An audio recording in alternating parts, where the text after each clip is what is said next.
for a liberty and justice for all. Thank you. By way of announcements, any residents wishing to speak who have not completed a form, we ask you to do that now and provide that to us here. In addition to that, we'd like to, you'll notice on the agenda that the purpose of the workshop meeting is to allow for all heads of departments to make their individual reports to the council, and to also give residents an opportunity to speak on agenda items, or and as a matter of course, any other matter that concerns you if you are a resident in the borough of Yeadon. So hopefully, in order to expedite some of our agenda and schedule,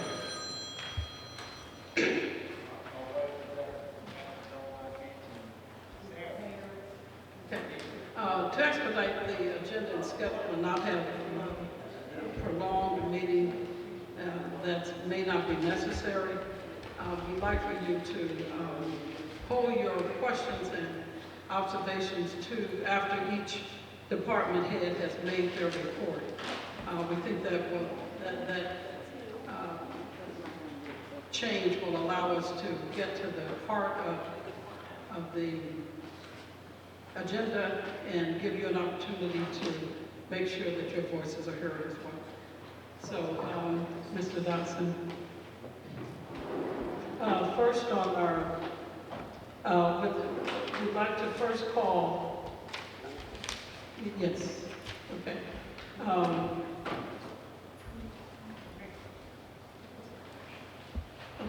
Okay.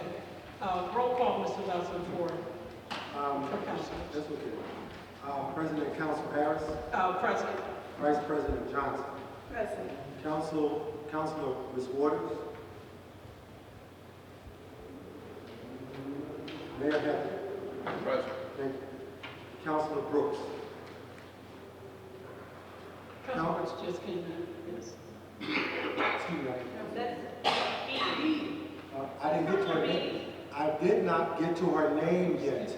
Thank you. She said Councilor Brooks just came in. Please. Councilor Brooks. Councilor Monroe. Councilor Rothblow. And Councilor Brooke. B. Present. Thank you. Our engineer.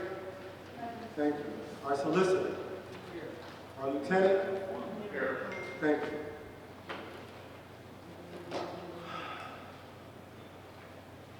That completes the roll call. Okay, thank you. What we're going to do is kind of flip the script here with this agenda. I'd like for the heads of departments to come and make their presentation first. And I will call on the engineer. Would you come, please?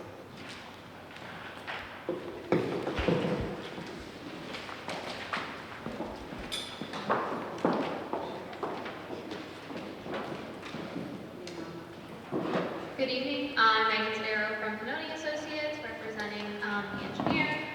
The first thing I want to bring up that is something you guys have had discussion in the past about is the Borough Hall building evaluation. I believe there's some questions, and Jeff was here to just make some clarification on the scope or answer any specific questions. Okay.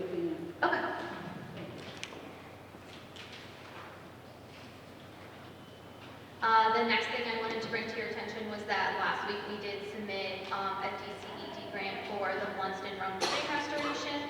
Another grant opportunity that is coming up is at the end of July for a multimodal transportation grant.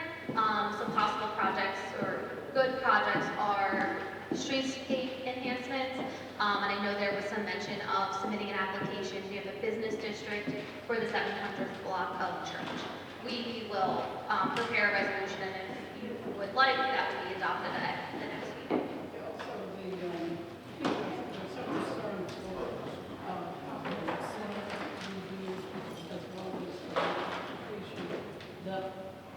Okay. I'll make sure to keep an eye on it.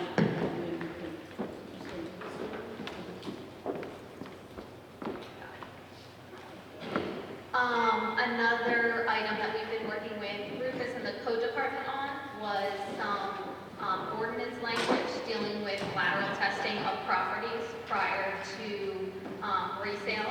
We're working with really comparing some local language, making sure that everybody's happy with it, and we'll present a sample for review at a later date, but we are working on that as well.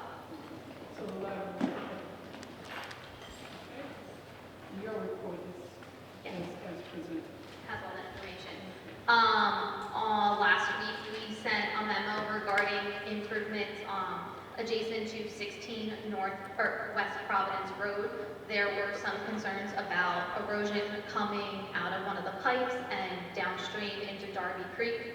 We've met with Ernell and had a proposal to extend the pipe with an L section, and meeting with Jeff, we feel we have an adequate option to make these improvements. So with your approval at the next meeting, we would move forward with that.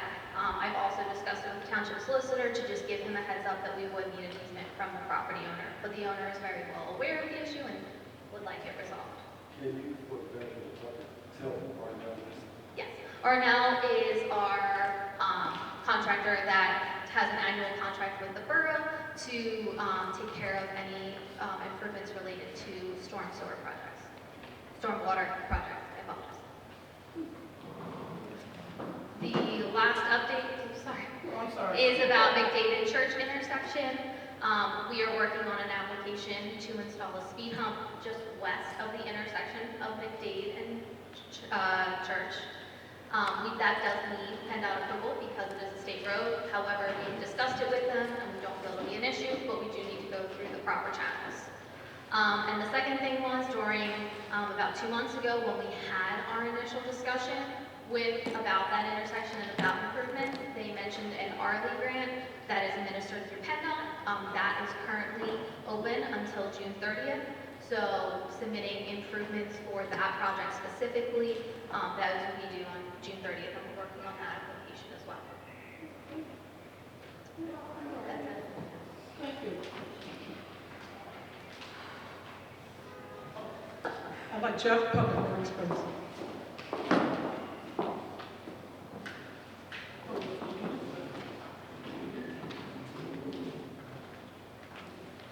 Good evening, everyone. Jeff Wilkinson, Public Works Department.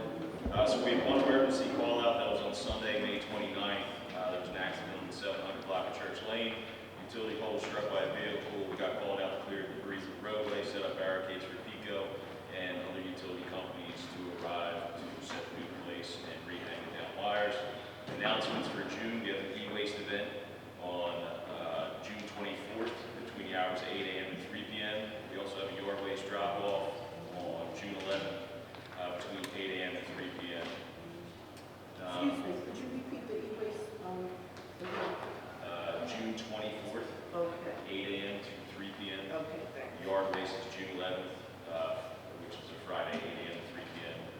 Events for July: the e-waste event is July 29th, 8 a.m. to 3 p.m.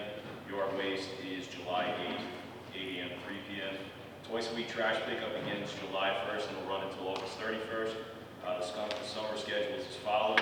If your trash is picked up on a Monday, your second day will be on Thursday. If your trash is picked up on a Tuesday, your trash will then be collected on Friday, vice versa. Thursday is Monday, Friday is Tuesday.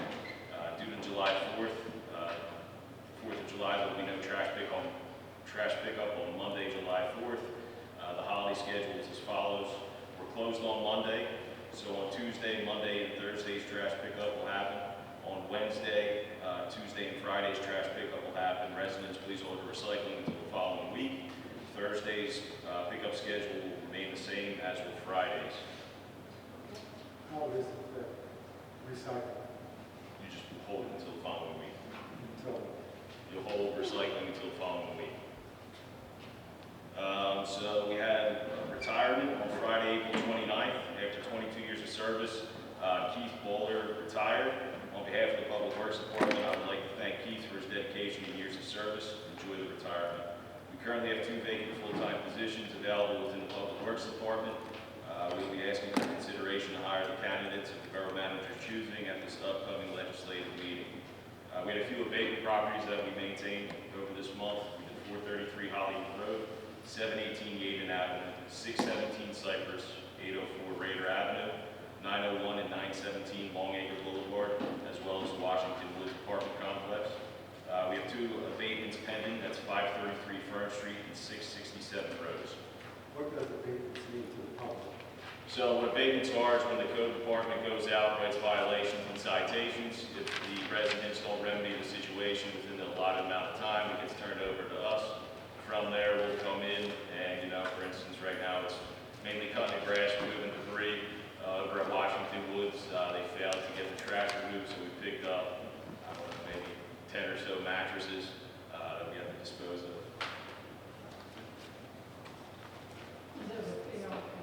Yeah, so there's a fee allocated to it. Goes to the homeowner. If the homeowner doesn't pay, then their property gets lien. And then that's how we collect our money. Over at Community Park, we cleaned out the love garden in preparation for last Saturday's planning event. During that time, we tilled the entire area, cleaned out all the weeds and other vegetation. We also installed 2 raised planters, and we also have 2 more to be created and set out at a later date. Upcoming projects, we still have to remulch the playground area.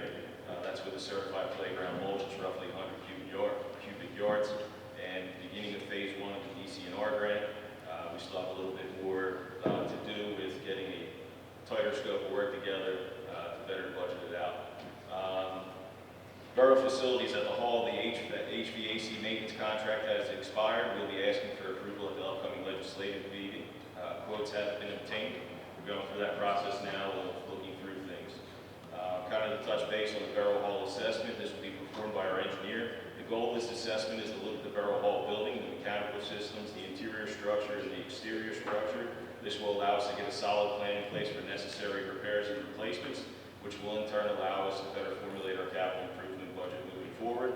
And will also help with focusing on facility-related grants to cover the majority of these costs of the projects.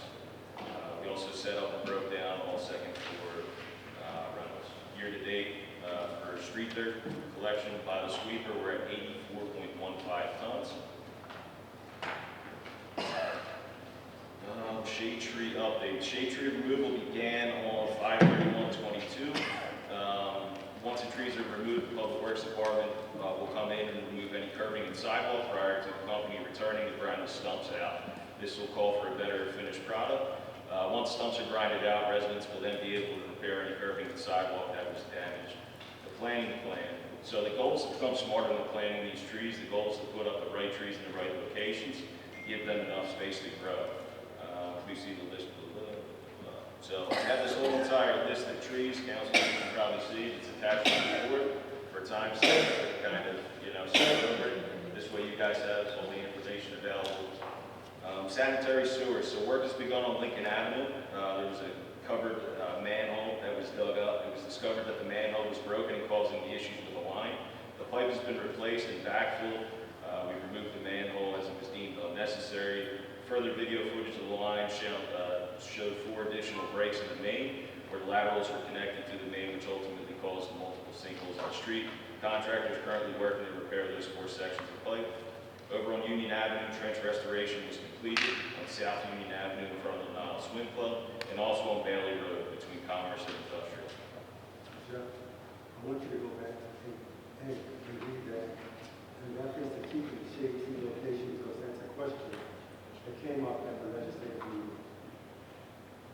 Okay, so to go back to shade trees, keeping the shade tree location in between the curb and the sidewalk, it's important to kind of limit what trees that we plant. It's all about selective planting. We should limit the number of shade trees per block upon size, more space between trees to avoid overcrowding. This will ultimately call for healthier trees. If you take a trip down Longacre Boulevard, you'll see all of the pin oaks are just on top of each other. And if you count, almost every other one is on its way out. So if you could imagine taking out every other tree, it would give more room for the trees to grow and develop a healthy root establishment. I have a question. Yes. Hi, Jeff. Good evening. With respect to the shade trees, you said that the company has come in and they started removing the defective shade trees. Yes, correct, based on that list. That was Right, and that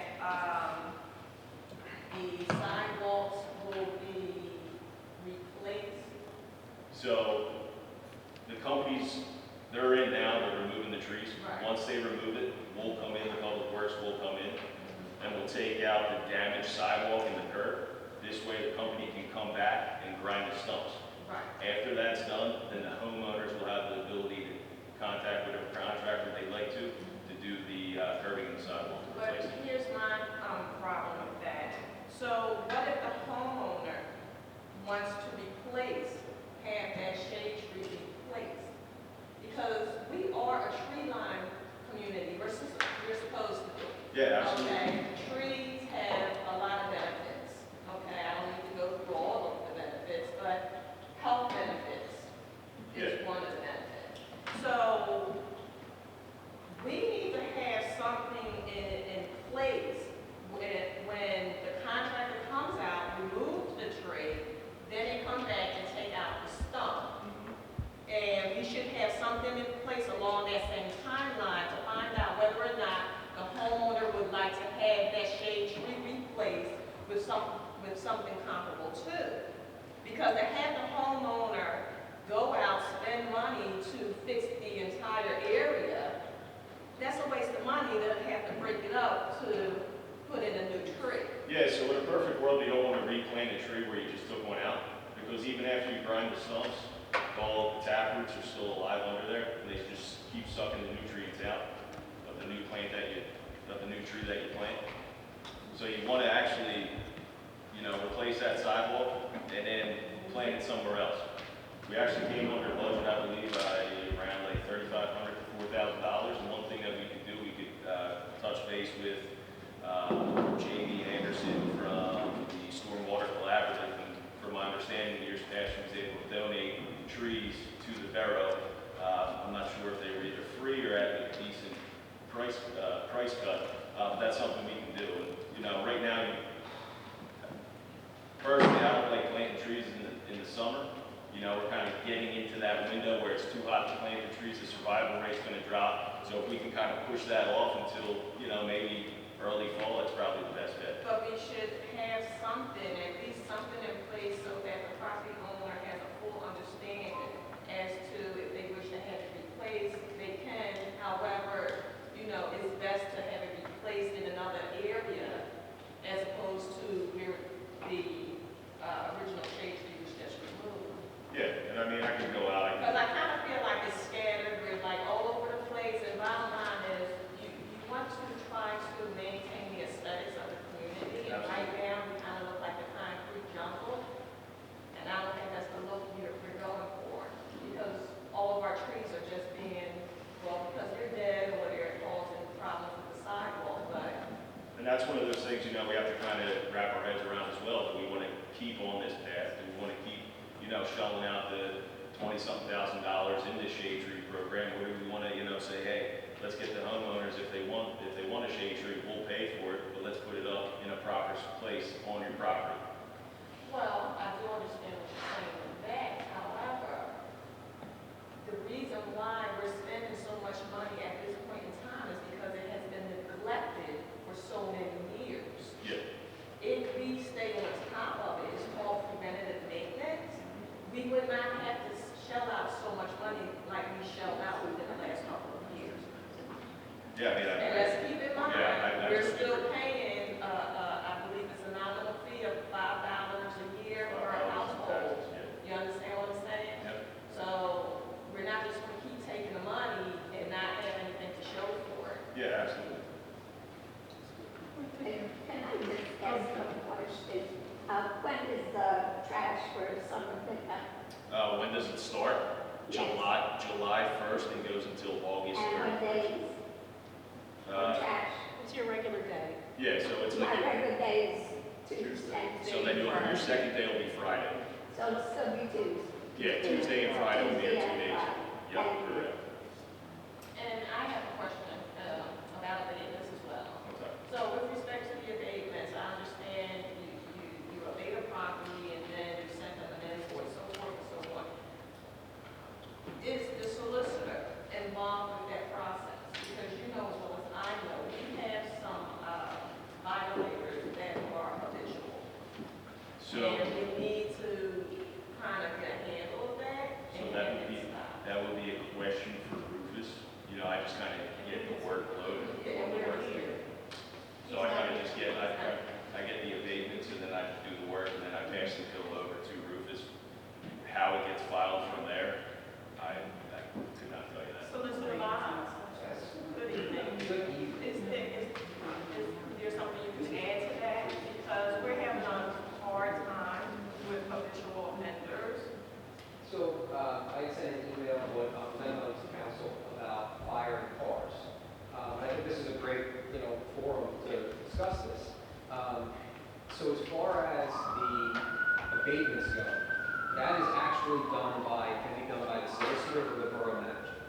So I have spoken, or at least, put out to council, that myself or Isaac can be the one that enforces these things. The penalty is between $1,000 and $10,000. We have large discretion, so if there's something that just needs to be fixed up one time, we don't even have to fine anybody. We can just say, we can write a letter, we can give a warning, but if we start to have these habitual offenders, we have a hammer between 1,000 up to 10,000. And even if you have an habitual offender, I'm always one that, the government should still be compassionate when it can. If it's something that we can get them going and we don't want to, bankrupt them or something, that's, we have a wide latitude. But we have to, have a discussion about what level of enforcement, what level of involvement we want to have here. Because if you want to send myself or Isaac office out, He's the interim man for to- the manager, so we'll probably to look at these things, to start assessing these things, we can absolutely do that. The code, the borough code for Yeadon, gives that power to the solicitor's office and the borough manager's office. Yeah, well, just like Jeff mentioned, unfortunately, there's a few businesses that are habitual offenders. And like he said, he had to pick up 10 soil mattresses. And they weren't covered. And not only were there mattresses there, but it was also furniture as well. But it's this same business that keeps allowing these types of conditions. So we should definitely talk about that. So we can definitely, and because they're a business, and it's not so much a individual, Right. you could send a message, with a higher fine. Now, I have no idea what business you're talking about. But you could certainly send a message with a citation, and if that's what council's wishes are, I can do that. I can work with the borough manager to do that. It's all about quality of life. I think everyone wants a decent quality of life, I think. I would like Yeah, it. thank you, Councilor Beatty. Let me just get one more suggestion. One of the processes that we'd like to employ in these workshop meetings is to hear from all the department heads first, and then ask if there's a pertinent question, obviously, that the department head can answer for you in somewhat of a short order. We want to reserve the time for the residents to be able to communicate with those department heads as well as councilors. But if we can get the reports done first, I think it will expedite the process of our agenda, and we can still get the business done without, an extended, super extended period of time here this afternoon. So thank you, Jeff. Are there, Councilor? Yeah, mine's a vote free. You can't put a mattress out there for regular trash, that's just more than it is. I haven't had all that. So just make sure you cover it. It has to be covered. in Yeah, plastic. make sure it's covered in plastic, or else the trash guys won't take it. Okay. I have a question. So I've had several residents talk to me about getting more signs pertaining to cleaning your dog poop. Okay. We don't have enough signs. People are just letting their dogs just poop all over everyone's lawn. So, and it's not being enforced as far as the fine goes. How much? I couldn't tell you that. So my department, we just put up the signs. I really don't enforce much, so. That would have been a useful thing to put in your spring newsletter. You could have done the spring ordinances, grass clippings, cleaning up your dog. Shoot me an email to like block specific. I got a few in stock now. So I'll take a look at how many I have, shoot me a few blocks. I'll try to, canvass as many as possible. Yes, thank you so very much. Fire department report, please. I don't think he's here. Fire department. He's not here. Emergency management. He's Not here, that's He's it. not here. Come on, please, yes. You have both. You have both reports. Emergency management.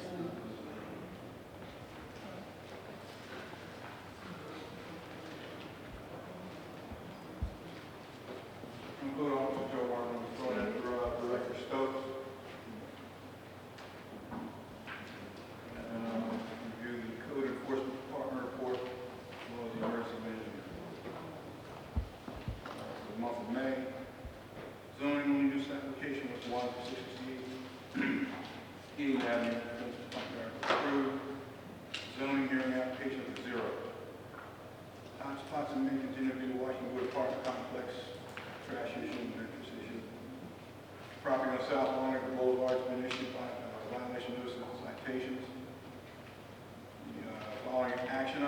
following apartments, buildings, and inspected approximately 189 units, got another 164 to do.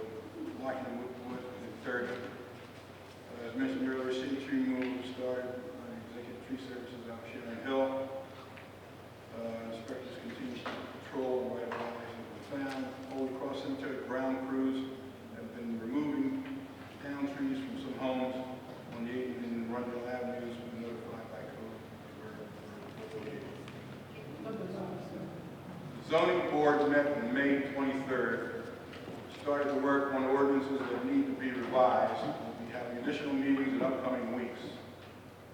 Abandoned cars throughout the borough are still being removed by inspectors with the assistance of the Yeadon Police Department. There's a white van on Longyear Boulevard has been removed. Maccabee Court building construction at 554 South Lansdowne Avenue is in its final stages. That's expected to be completed this August. County Health Center, 125 Chester Avenue, Phase 3 construction is in progress. Several citations have been issued for waste management, Washington Wood Apartment Complex, as mentioned earlier, several property owners for grass and trash violations. Code Assistant Public Works, and several of these down tree situation last month. Fire-related issues, 50 East Providence Road was submitted. Permit paperwork to do renovations on the property. Permits have been issued at 317 Bailey Road for renovations after fire in the beginning of 2022. Closed items. All handicap parking renewals have been paid for. No new applications have been submitted. The tree that was blocking the creek flow behind 722 Yeadon Avenue has been removed from to clear a pathway for clear flow of property by the Holy Cross Cemetery ground crew. Upcoming items, the zoning board will be meeting again to go over the rewriting of more ordinances to present council consideration and approval. Important issues still need to appoint Borough Planning Commission and zoning officer.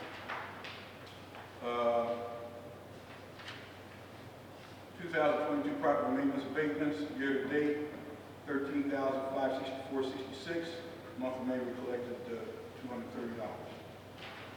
Code Department revenue through May, or for the month of May, I should say, total $22,234. Nothing else other than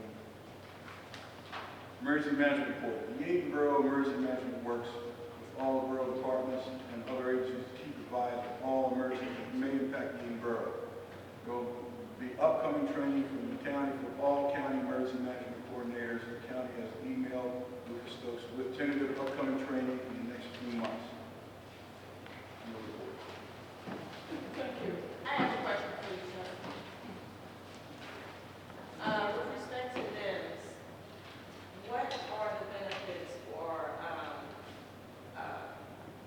will we have as a borough if all counselors complete the courses, the NIMS courses? I'm not familiar with that. I have to Are you have not? Lucas. No. I have to have Lucas answer that question for you. Oh, Lucas, okay. Yes.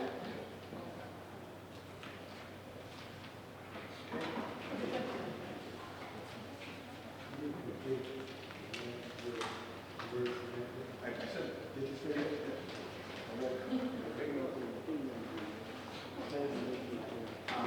Public safety, Lieutenant Barnes.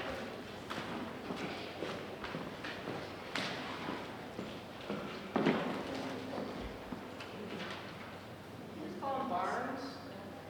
For the month of May, police department responded to or prepared reports for 786 calls for service. There were 597 parking tickets issued for the month. So far, 97 citations were mailed out for parking, unpaid parking tickets. Year to date, the department's collected $9,978 in parking fines. These are the fines before you go to citations. There were 2 non-traffic citations issued, 10 traffic citations issued, and 3 criminal arrests ranging from aggravated assault, possession of a firearm, and possession of intent to deliver narcotics. On May 26th, Yeadon Police Department, along with Delaware County's Drug Task Force, served a search warrant at 2 locations in town. A subject was arrested. Found at one of the locations was 366 grams of methamphetamine, 77 grams of crack cocaine, 170 bundles of heroin. Each bundle has 14 bags in it. Marijuana, 2 semi-automatic handguns, $6,200 in currency, and along with drug paraphernalia. The subject was remanded to prison on 10% of $1 million debt. The only thing I would like to request from council for the next legislative meeting is that they put on the agenda hiring 2 part-time officers. The first being Brian Reeser. Reeser is currently a police officer with Chester Housing. He's been employed there since 2018. Prior to that, he was officer at Joint Base in Dwyer, Dix, Lakehurst. Jerome Kennard, he's a former Chester Township police officer where he worked for 4 years. He's completed all his background. He just needs to get his psychological, medical, and drug screening, which I should have done by the 16th. I'm also requesting a motion to switch the status of Secretary Pat Shirley from part-time to full-time. She's been part-time with the department for 14 years now, and she's one of our steady secretaries. And then that's all I have. Oh, thank you, thank you. I have a question. Lieutenant Burns. My question is with respect to when tickets are issued, okay? So I've received a few complaints that tickets are issued, but the actual owners of the vehicles, they either did not receive the ticket for whatever reason. So what is the process? Is there a follow-up that goes out as well after the original issuance of a ticket, a parking ticket? Or is that ticket just automatically sent to the courthouse? And then another question is whether or not we're going to upgrade the department with some technology so that these things can be paid online. So as far as upgrading the department with technology, I haven't even looked into that. I know Chief Rutherford from Lansdowne, he's just done some upgrades. And he's also, I spoke with the resident as well about the follow-up warning notices. In my time in Yeadon, I don't remember them ever going out. I could be wrong. But I'm also going to speak with him about what he does. Lansdowne issues a lot of parking tickets because they have no overlay parking. So I'm going to talk, when I spoke with that resident, I told her as well, I was going to speak with Chief Rutherford to figure out how he handles this. Yes, my concern is just basically the lack of efficiency, because, I mean, for whatever reason, someone doesn't get the ticket, and the ticket automatically goes to the courthouse. Now, a $15 ticket, just for an example, turns into a $100 ticket, you know, but had we sent, because I know Philadelphia does it, they send out a letter, you know, if we was to do something like that, then we're more apt to collect more Sure, instead I of, collect them before they go to court, absolutely. so I'm just, you know, just putting it out there. No, absolutely. Understood. So I guess when you hear from the other. Yeah, when I speak with Chief Rutherford, I'll get some Okay. ideas and stuff. And I know he put a lot of money into their parking ticket system. Yeah. I don't know if I've heard of We that have yet, to, but yeah, we have to start looking at things being more efficient. Yeah. Thank you. no problem. One of the questions that I'm being asked is, are we making any progress on parking meters in the technology like the last time that's involved? That came up many years ago. I haven't even looked at the parking ticket. I will put that on my radar. That's something that needs to be done. Oh, for sure. Okay, thank you, thank you.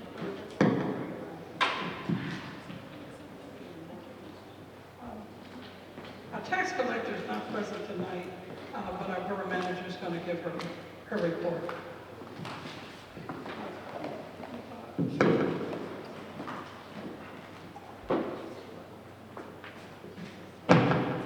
Good evening, resident councilors and mayor. I'll give a brief overview of the tax collector's report. Her grand total is $94,266.57, and that's collections by check. In terms of Taxes, the borough real estate tax, the base amount is $49,008.39. The discount is $15.02. There were no penalties for a total of $48,903.37. The borough trash, $19,380. There were no discounts. The balance would be $19,380. And the borough sewer was $25,893.20. There were no discounts nor penalty for a balance of $25,893.20. Again, the grand total is $94,266.57. That is the tax collector's report. Thank you. I received a letter Saturday that my trash and sewer were not paid for 2021. And I wish the tax collector would come out here and talk with people who are receiving these letters. For the mayor's forum. Erroneous. The money has been paid, and I don't know why it's saying that it has been. I called the mortgage company, it was paid. So I don't understand what's going on, and I just wanted to make that statement. Duly noted. The mayor's forum, and then we just adjourn. I actually have a question, so maybe you know. That has nothing to do With with me. respect to pilot, the pilot payments from Grace Sports, it's been pilot payments from Grace Sports. Pilot payments from Grace Sports, so that's payment in lieu of taxes. So I've been informed that we have not been receiving such payments. So my question is, why are we not receiving such payments? And if there's an issue, then maybe we should get our solicitor involved, Mr. I Bob. spoke with Mr. Nichols. He emailed me back that they started that discussion, but I'm going to become a part of it. But Okay. they have not come to an agreement. They're open to that program, but we have to, I'll get myself involved with Mr. Nichols. There's something, we have another project we're working on. Oh, I was under the impression we had an agreement. So we did Yeah, not? it's, Mr. Nichols' email back to me was about, there was only a couple sentences, saying that there wasn't anything in place to get rid of it. Let me confirm. Okay. That's Oh. my memory from last week. Well, then that would be very disappointing because we're talking about years. Years. We'll figure it out. No, thank Mr. you. Boggs, you're next. Can I come here? I'm loud. Yes, sure. Well, I do want to look at first. Sure.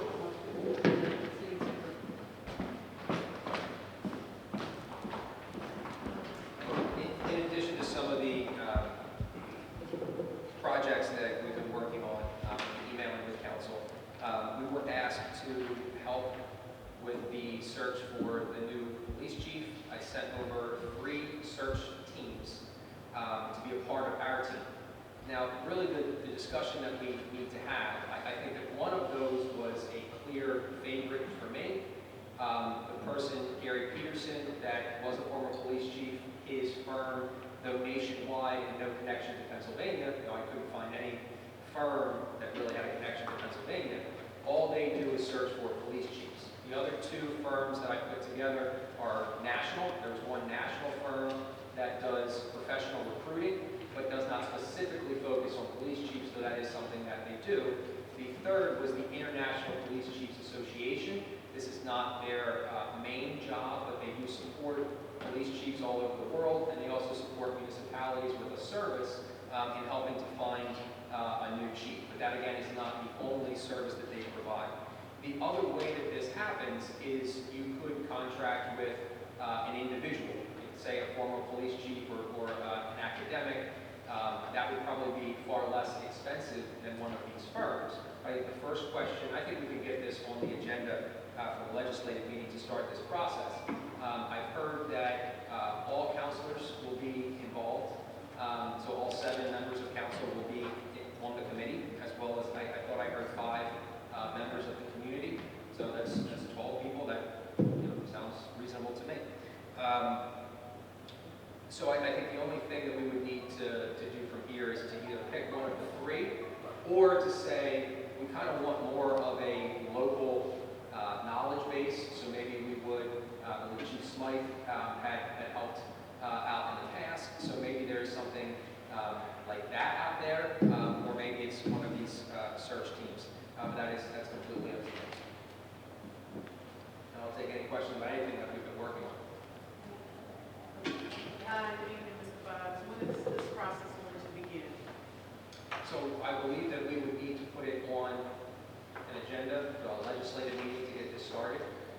why we're talking about it now, and if we come to a decision tonight, or if we can come to a decision on conference call or email before the next legislative meeting, I think it would start then. Yes.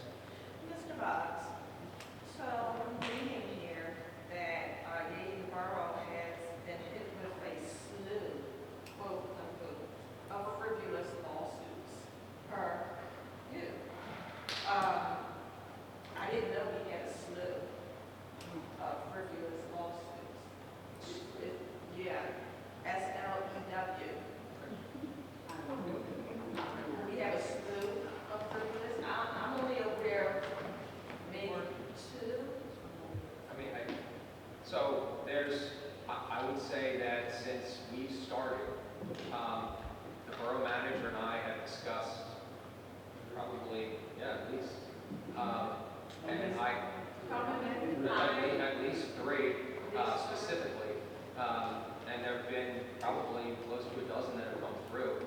I don't, as we discussed before about how governments get sued all the time. I mean, I see a lot of these just in the regular course of citizens are angry about actions of government or angry about consequences of lack of actions of government, and so they try to make the government act the way they want. I'm just a little concerned that I don't want the people to believe that each and every time that the government is sued, that the government is quote unquote safe from these lawsuits, because that is not the case.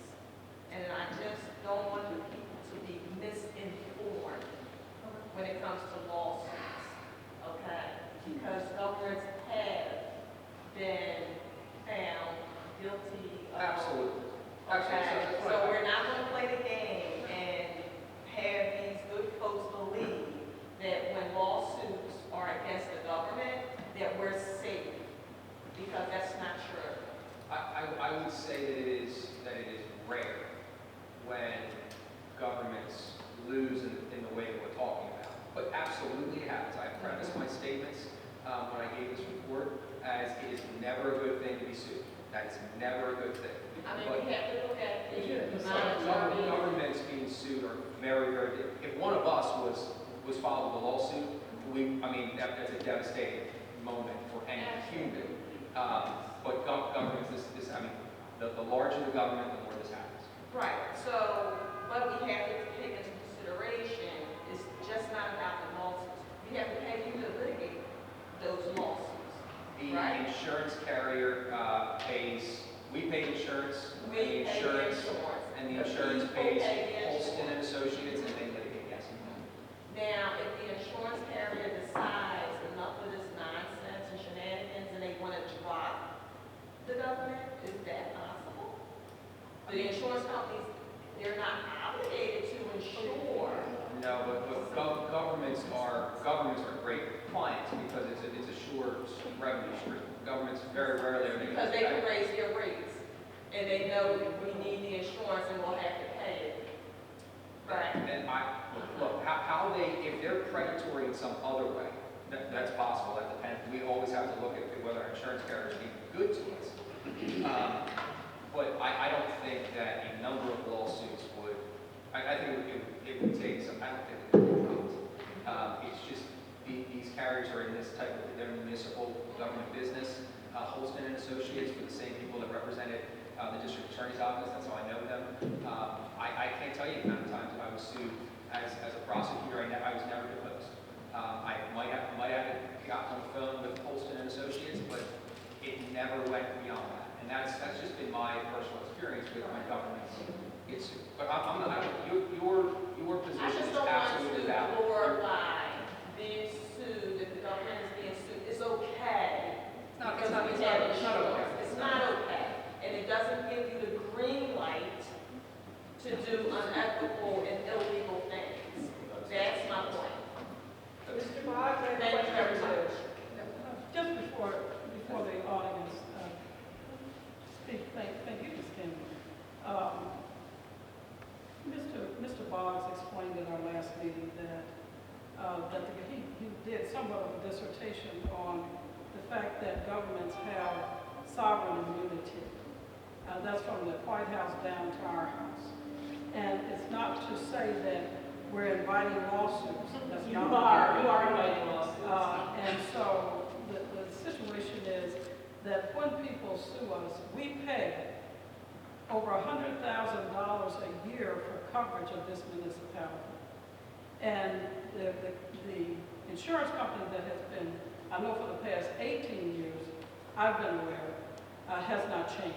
The insurance company, the same insurance company, we don't anticipate them dropping us because of any lawsuits, be it legitimate or frivolous. We don't anticipate that. So I appreciate Mr. Boggs for explaining that at our last meeting. And I want to give the residents an opportunity to talk. So, and just, I think, 2 more reports that I'd like to. I have a question by Mr. Boggs. You said you had Hold the question. You said we could have a quick No, question No, after. we'll hold the questions. That's not how you started. We'll hold the questions. Speaking Because said everyone, that each one could say a little something. well, that's going to be after all the heads of the departments. You're next.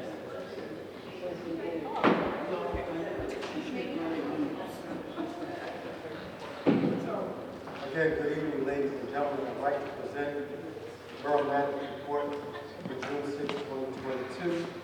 On 5/19/22, a meeting was held with Friendship Circle Senior Center Director, Mrs. Christine Amadalo. The discussion involved services offered by the Senior Community Service and how Yeadon residents could utilize them effectively. A suggestion was made to have the liaison appointed between the SCS, which is the Senior Services Community Service, and the Borough of Yeadon. To that extent, Vice President Lynn Johnson was appointed by President Sharon Council Harris to be our liaison between the 2 bodies. On May 25th, the Borough Manager attended the Memorial Day celebration at Friendship Circle Senior Center. A dedication and remembrance were held for our fellow veterans. And again, a solid collaboration was offered between the residents of Yeadon and the Friendship Circle Senior Center. I myself had 2 meetings with the Recreation Committee to go over logistical information for the upcoming Flag Day celebration.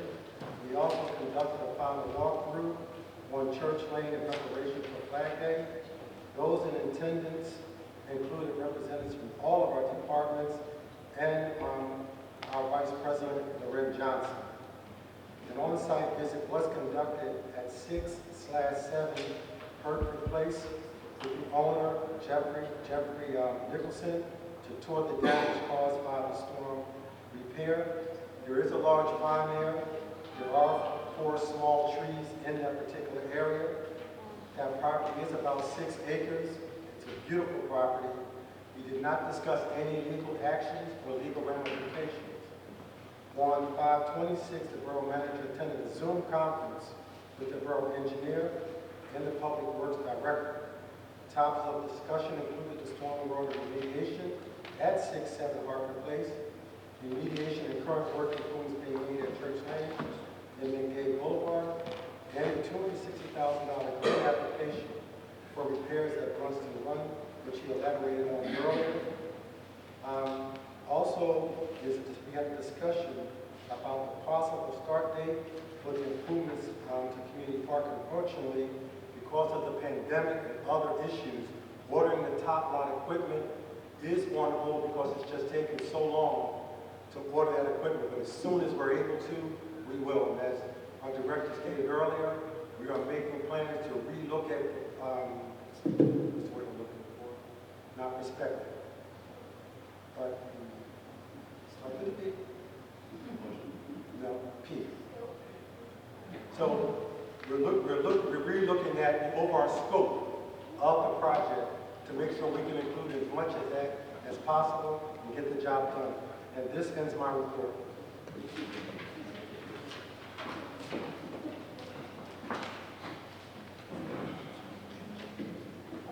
I want to mention that Mr. Nichols is not present here tonight, but he had a presentation that he wanted to inform all of the residents and council with regards to year-to-date expenditures in our annual budget. He wants to do a presentation, slide presentation as to, for every department, where their spending levels are, and to try and prepare us before the end of the year to make sure that we're right in sync with the budget and that there won't be any type of shortfall.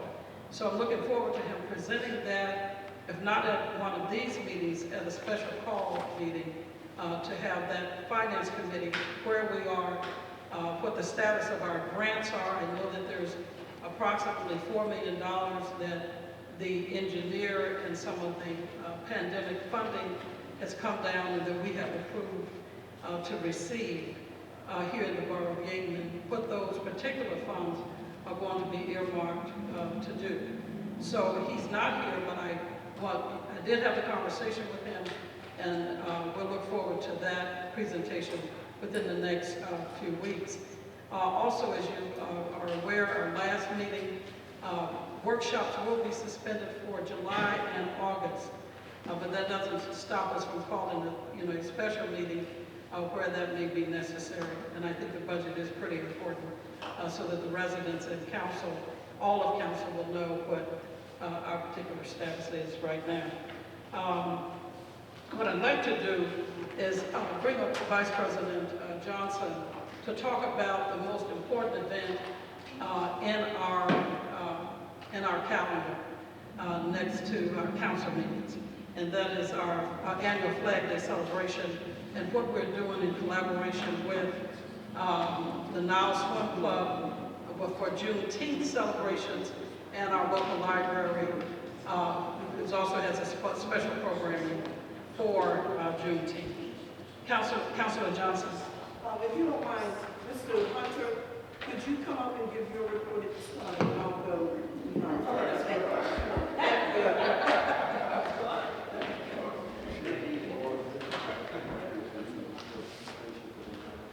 Before Councilman Johnson comes up to give a report, I just want to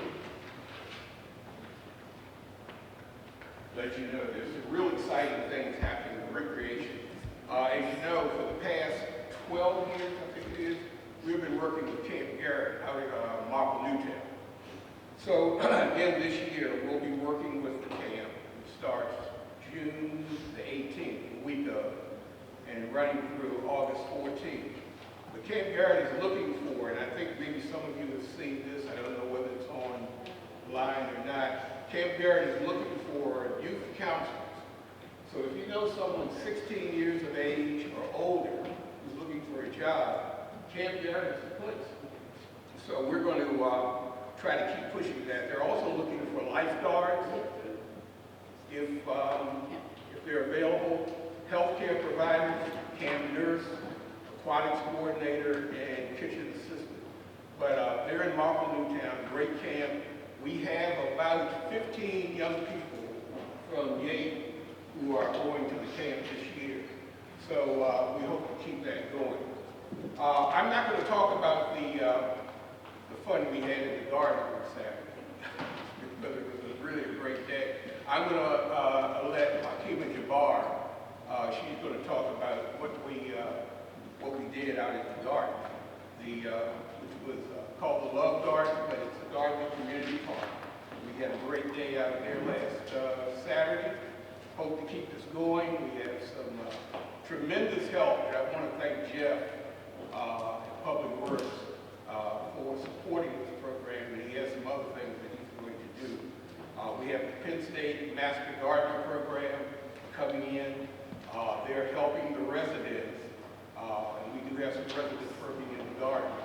We are helping the residents with learning all the technical things they need to know about gardening. When I came in, we were talking about the Shade Tree Committee. Yeadon Borough is one of 8 boroughs and municipalities in the Stormwater Coalition. And what we do together, these 8 boroughs and townships and municipalities, is that we try to come together and identify critical issues that deal with stormwater management. Also, Shade Tree. We have access through the Stormwater Coalition to lots of trees, residents can actually plant on their property, as well as trees that will go along the tree line in some areas. So I would like to get council to bring Jamie Anderson to council to talk about that, because I think we can really do a lot of things with shade tree. As we speak tonight, we have a rain barrel workshop going on. We had one last week. We had about 10 residents from Yeadon who sat in on the webinar, and we also gave away rain barrels. I don't know if you've seen the big red rain barrels that we gave away. So there's one tonight in Morton, and the rain barrels can be picked up in Morton.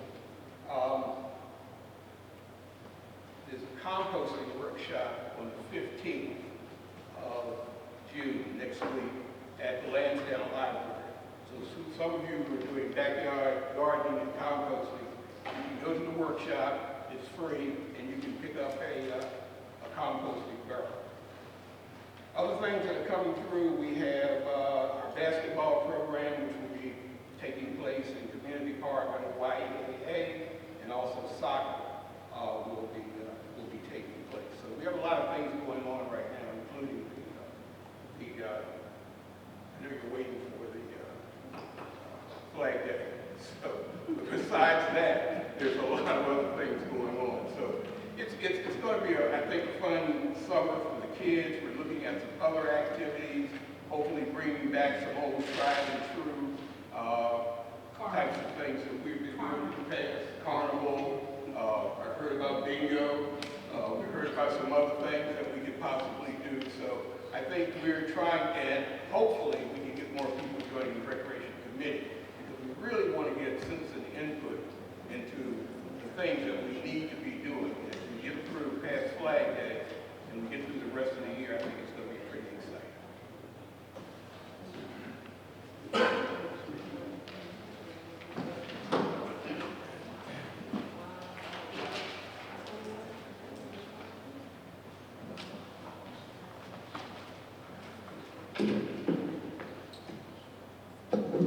Hello, everybody.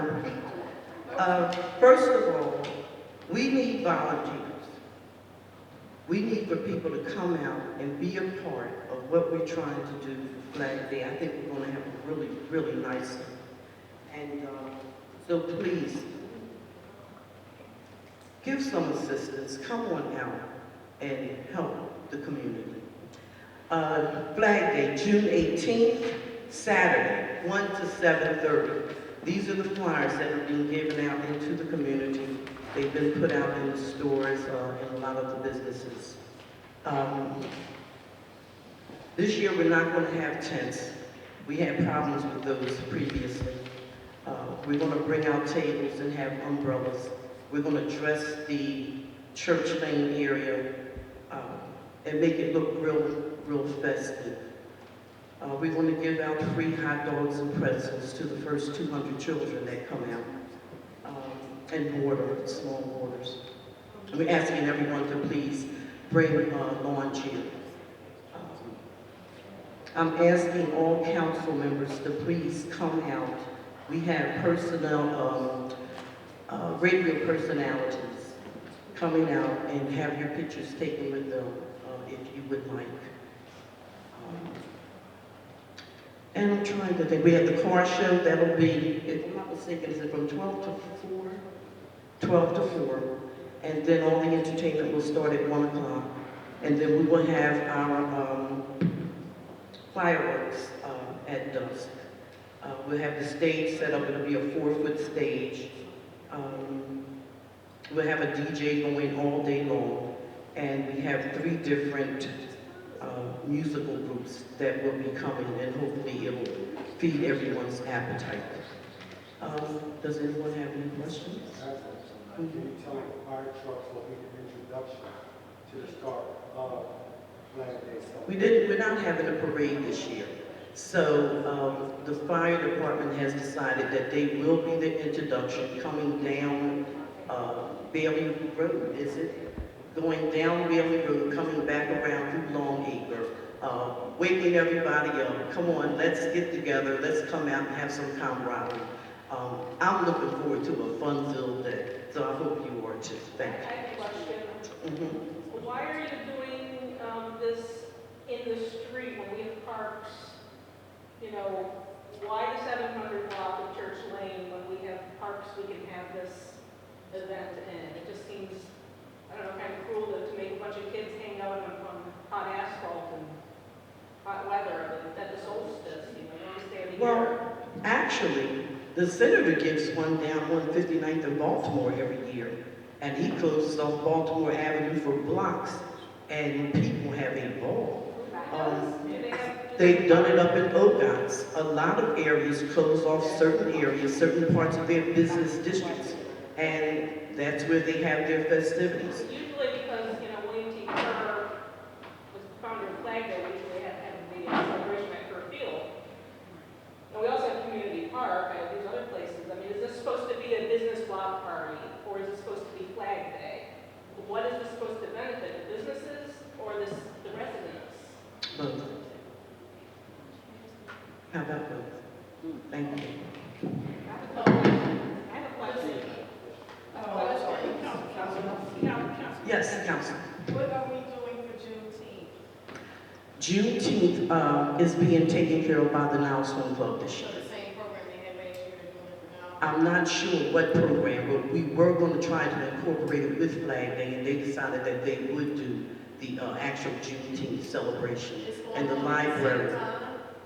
I'm sorry. It's going on at the same time? They're going to do it on Sunday, on the actual day of Juneteenth. Okay. And the library will be giving something over at the library that Friday, if I'm not mistaken. The library assistant director. Is someone here from the library that can? Yes, she's here. Darlene's there. Darlene is here. Darlene? Oh, Darlene, would you please come up and speak about Juneteenth? About the celebration. Thank you.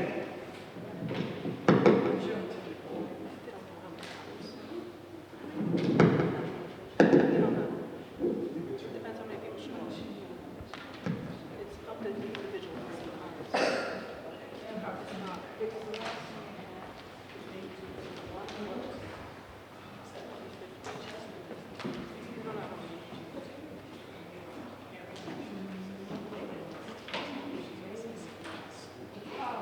On Thursday, we will be showing,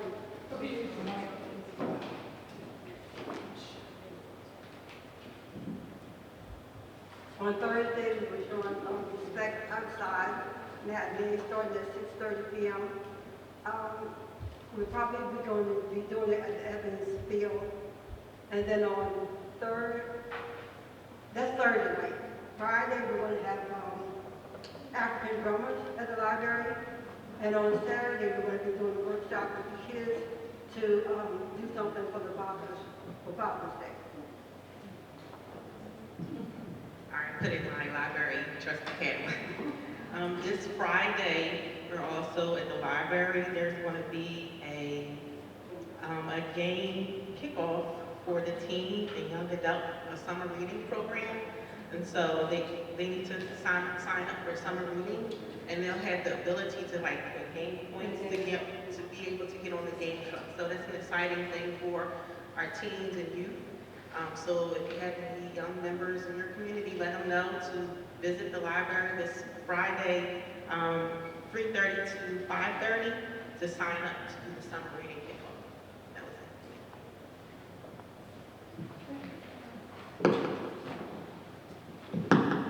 Thank you.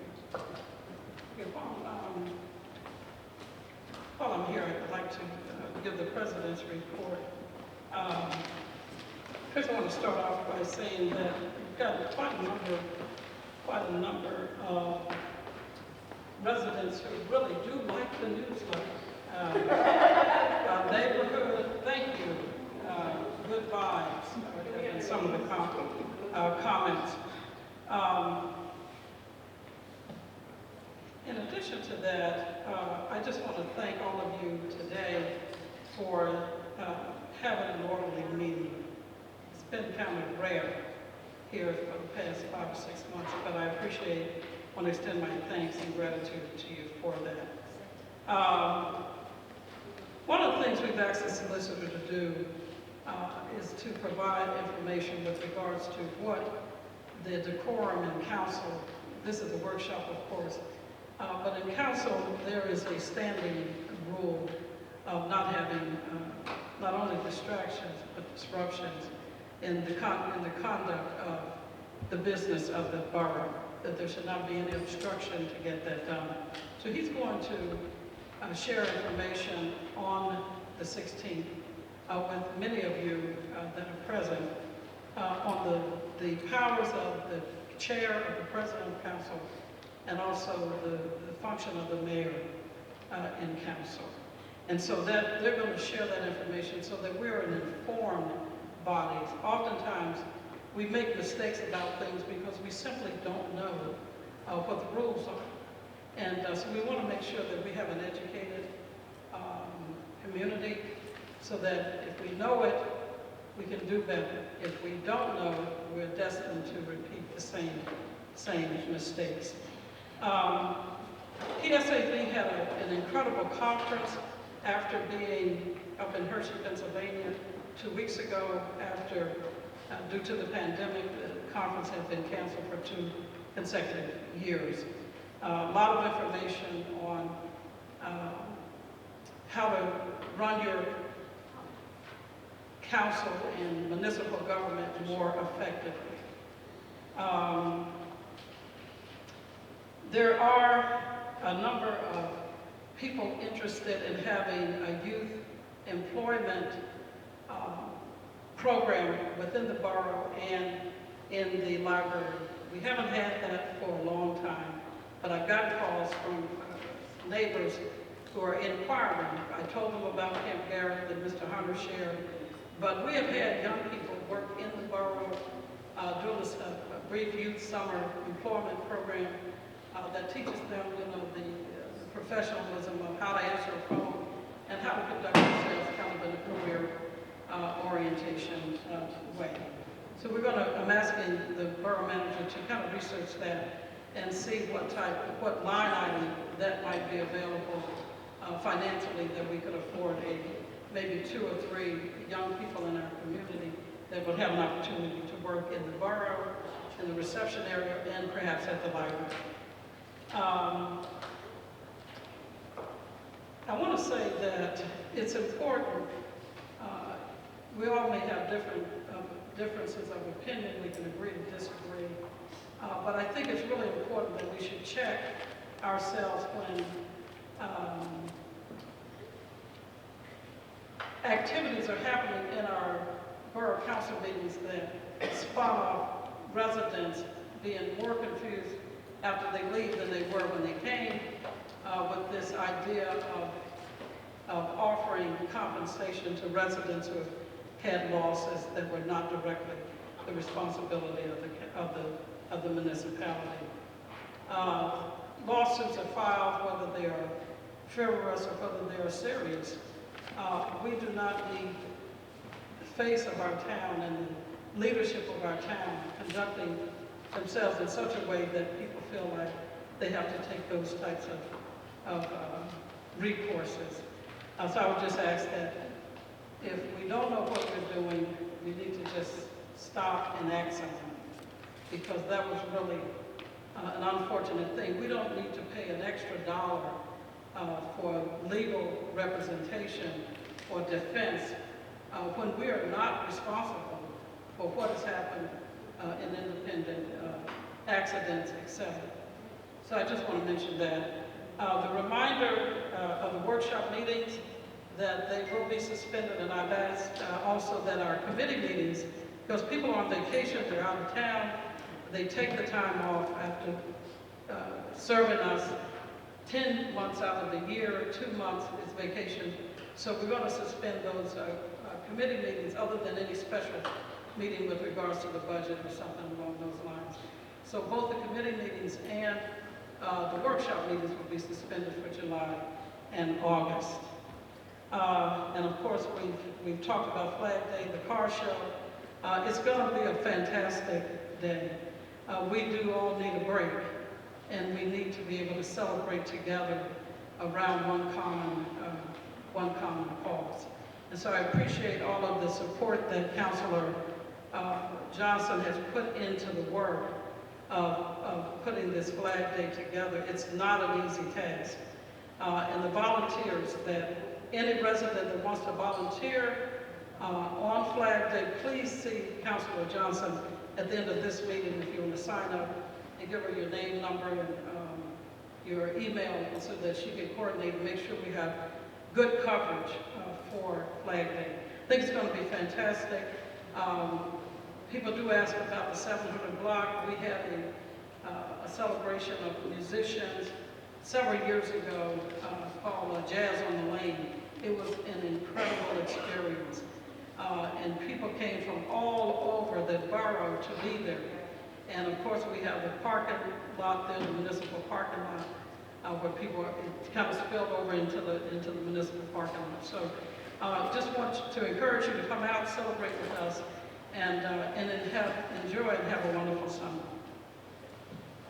Let me see what for residents. Oh, the Mayor Hepkins, would you come and provide your report, please?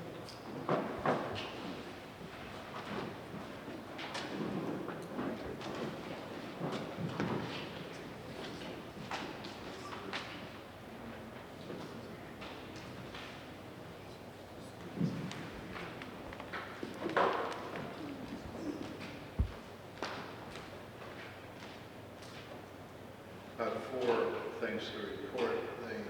The Mayor Citizens Forum was held on this past Thursday, June 2nd, right here in the auditorium. Topics included Q&A from a tax collector who explained the tax collecting process, educated residents on various ways we pay taxes while explaining the different types of taxes that we do pay. We also discussed crime fighting statistics and active shooter protocols between the Yeadon Police Department and the Bloomington School District, especially in light of the recent massacre in New Valley, Texas. The remaining meetings for the Mayor's Forum will be September 1st and December 1st. The drug bust in Yeadon.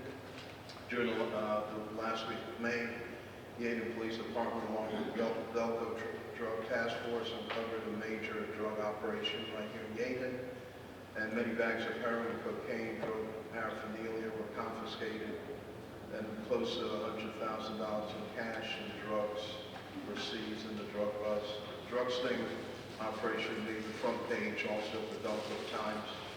And special thanks go out to the Yeadon Police Department for the successful drug sting operation, which was a year in the making and took a lot of potential drug activity off our streets. And we can do even more to keep Yeadon safe, streets safe if we had more officers that are needed. It was also helpful and worth noting that under Chief Raparo, Yeadon became an active part of the Delco Drug Task Force, which provides us help in our department from the county. We were not an active member of the Delaware County Drug Task Force until about 3 years ago, when your mayor and the new chief actively pushed for realized this change, which gave us greater assistance from the county to interdict drug activity and to keep Delaware County safe.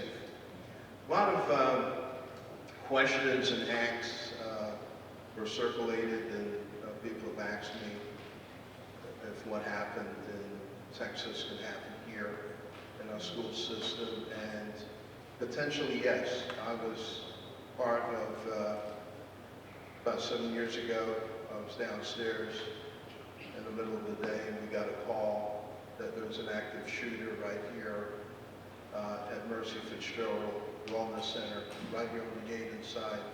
We came, there was an active shooter who shot his caseworker right in the temple, close blank range, and had a shootout with a psychiatrist.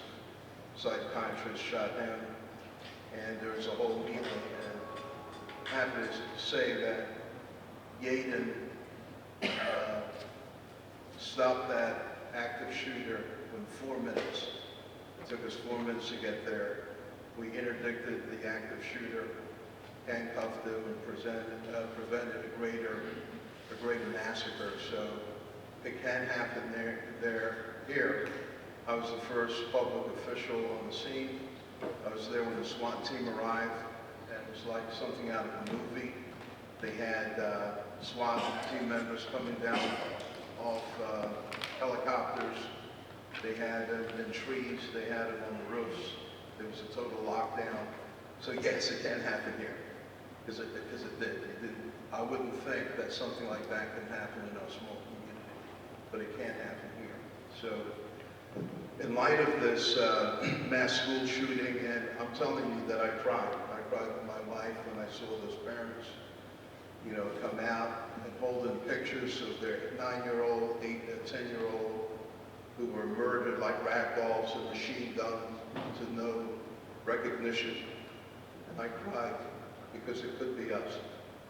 It could be us. And I'm charged with keeping this borough safe. And people ask me why I made the decisions I made or why I like the former chief. No, I don't like everything about everybody. I don't, that's utopia. Everybody has their issues and their problems, but he did keep us safe, and he was a member of the SWAT team.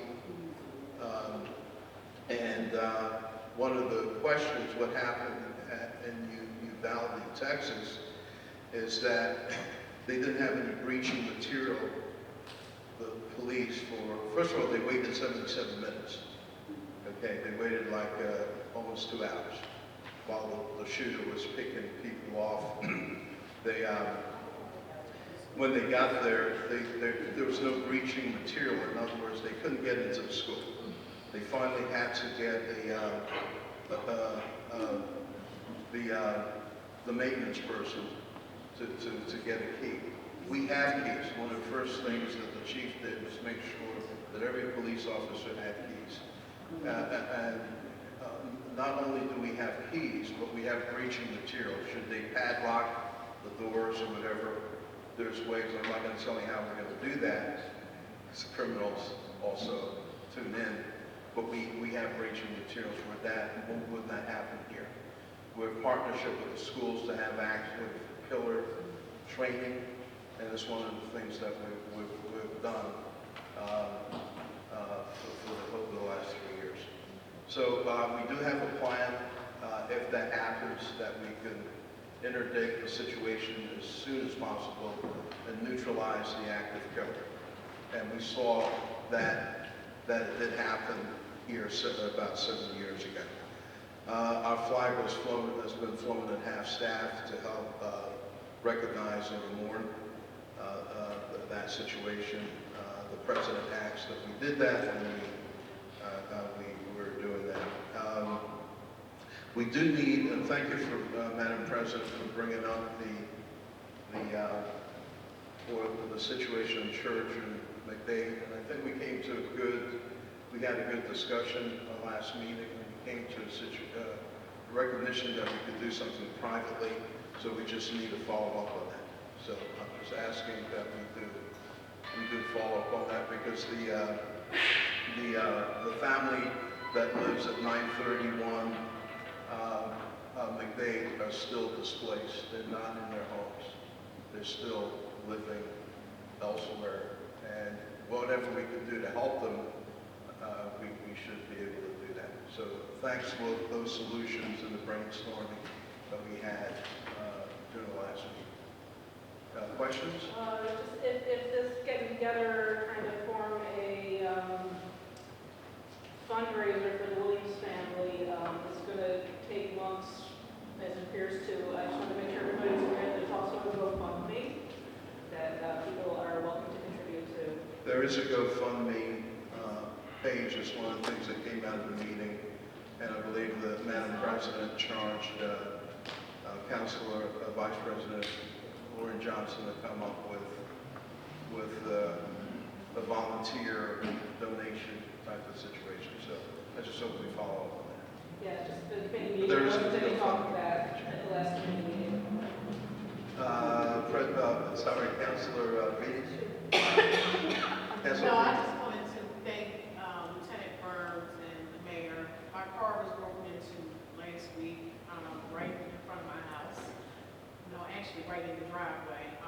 So we do definitely need more police presence. And it's my fault, full trace. I left something on my seat and then wanted what was on my seat. So we just have to be careful. Remember to lock your doors. Don't assume because you have automatic locks that they're locked. And don't leave anything visible in your car because people, you know, especially if you live on a block, I'm on Providence Road between Union and Rackham. So that's the Nile and Zesty Pizza, and it's constant traffic all day in the summer. So you just have to be careful. I just wanted to just put that on. And an officer came right to my house right away, so thank you to the Yeadon Police Department for, you know, being very. And we're sorry that happened to you. It stole my Apple earbuds, maybe just replaced, but still, just But don't we take do anything. I'm need- just letting it break my window. Yeah, we do, there is a crisis of police. I was just talking to Lieutenant Burns about how Lansdowne is pulling their hairs out and getting part-time officers. And they just hired, the ones they had, they hired full-time. We had, 11 part-timers, 5 of them we hired. Those are our last hire for full-time, and 6 of them got other jobs. They got them up like crazy. So there's a big crisis around the country, and especially in this area, Philadelphia, all the boroughs, municipalities, that we just can't attract officers right now. It's a crisis. Yes. Councilor Roquette, then I'll get Manager Johnson. I'm sorry. Yeah, go ahead. Okay. So with respect to the active shooter training Yeah. with the schools, how often is that? Good question. Do we do that every school year? We do mandatory training, and we do, every month we have firearms training, and it's not just a day of shooting, it's everything in the encompasses the active shooter, training as well. Oh, with the school? Not with the schools, no. No, that's my question, with the school. I have not done anything with the school since I've been in this position. I'm in constant communication with, We do it every year. We've done it every year, every school year. So, no, I was asking with the school, I was under the impression that the police department trained with the school together with respect to the respective training, with respect to the We've training. done that for the 3 years when we had Chief Raparo. Yes, Yes, we it did that. stopped after Chief got hired. And that's one of the reasons people ask me why I like this person is because of his training with the SWAT team. This is what he does very well. And this is where we're really, really vulnerable, active shooter being in the schools. And that's why I like this. I think we need to restart that, you know, so that, we need to restart that. I mean, you see what's going on around us, what happened to South Street, you know, I mean, this is crazy. Yeah. And I'm being very sober with you because I take this very seriously, and I'm charged, and you elected me to keep you safe. So, And I'll do that to the best of my ability. so, Oh, yeah. I wasn't finished with my question. Oh, sorry. So, Okay. Sure. okay. Sure. So I was Sure. wondering about Fair this enough. training in conjunction with our police department. So we're not doing anything in conjunction with the schools. We do that Right. every year. We have that. We have done it. We have but done we it. haven't See, done it. heretofore, yeah. Okay. So when you were talking about keys, Yeah. were you referring to keys to the school? Yes. Okay. Yeah, in case, you know, No, I just needed to know Yeah. the keys. there's a to go copycat where. system, Okay. you know, syndrome out there on face, you know, young people are going, they'll barricade themselves in the school, they'll lock the doors, and we need to be able to get in there fast. So all means necessary, we have keys is the easiest way, we have breaching materials, and if you have to ram a police car, you gotta save the kids. Right. Spare no effort. Okay. So if I wanted to know what type of training the schools are giving the children, I should be able to find that on the website?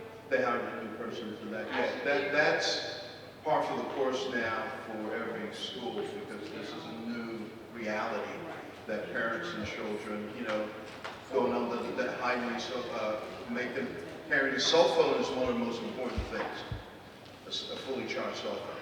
But they didn't respond. No, I was just asking, like, if I wanted to know what type of training is being done in the school. The schools would I be able to do, find that on the yeah, website? yes, you should, yes. I just wanted to piggyback real Sure. quick on what you were saying in terms of public safety and doing a logistical meeting. And having a logistical meeting, the meeting with our lieutenant, we did discuss impeding traffic, people riding the stage, so we made and taken all precautions against that, so you will be protected, and we discussed that at length. We also ask everyone to be vigilant and not to be paranoid about who's coming and who's going, but just to keep your eyes open. And as they say in all the commercials, watch, somebody's watching you, you watch the other person. There was something else. There was something you had said earlier, but I'm going to let that go because I can't recall. All right, Madam President, you. Yes, I just wanted to mention. Any other question? That ends my report. Can I just get? Well, actually, I'm going to open Ms. it up. Johnson? I'm going to call Okay. it. And of course you can. Just wanted to also mention earlier at the engineer's report, the community of Morton received a CDGB grant to have a comprehensive recodification of their codes and ordinances, as well as a comprehensive plan update for their community. They were awarded about $70,000, and their population is half the size of our population here in Yeadon Borough. So we're going to be charging the engineer to submit an application for the CDGB, because I understand that we have counselors who is hard struck with making sure that ordinances get updated, so we're not caught between a change without being prepared that will affect our quality of life and et cetera. So they will do that, and they'll report back to the code department. Now we'd like to have our residents who have submitted forms to speak. Former Councilor Johnson, would you come up, please?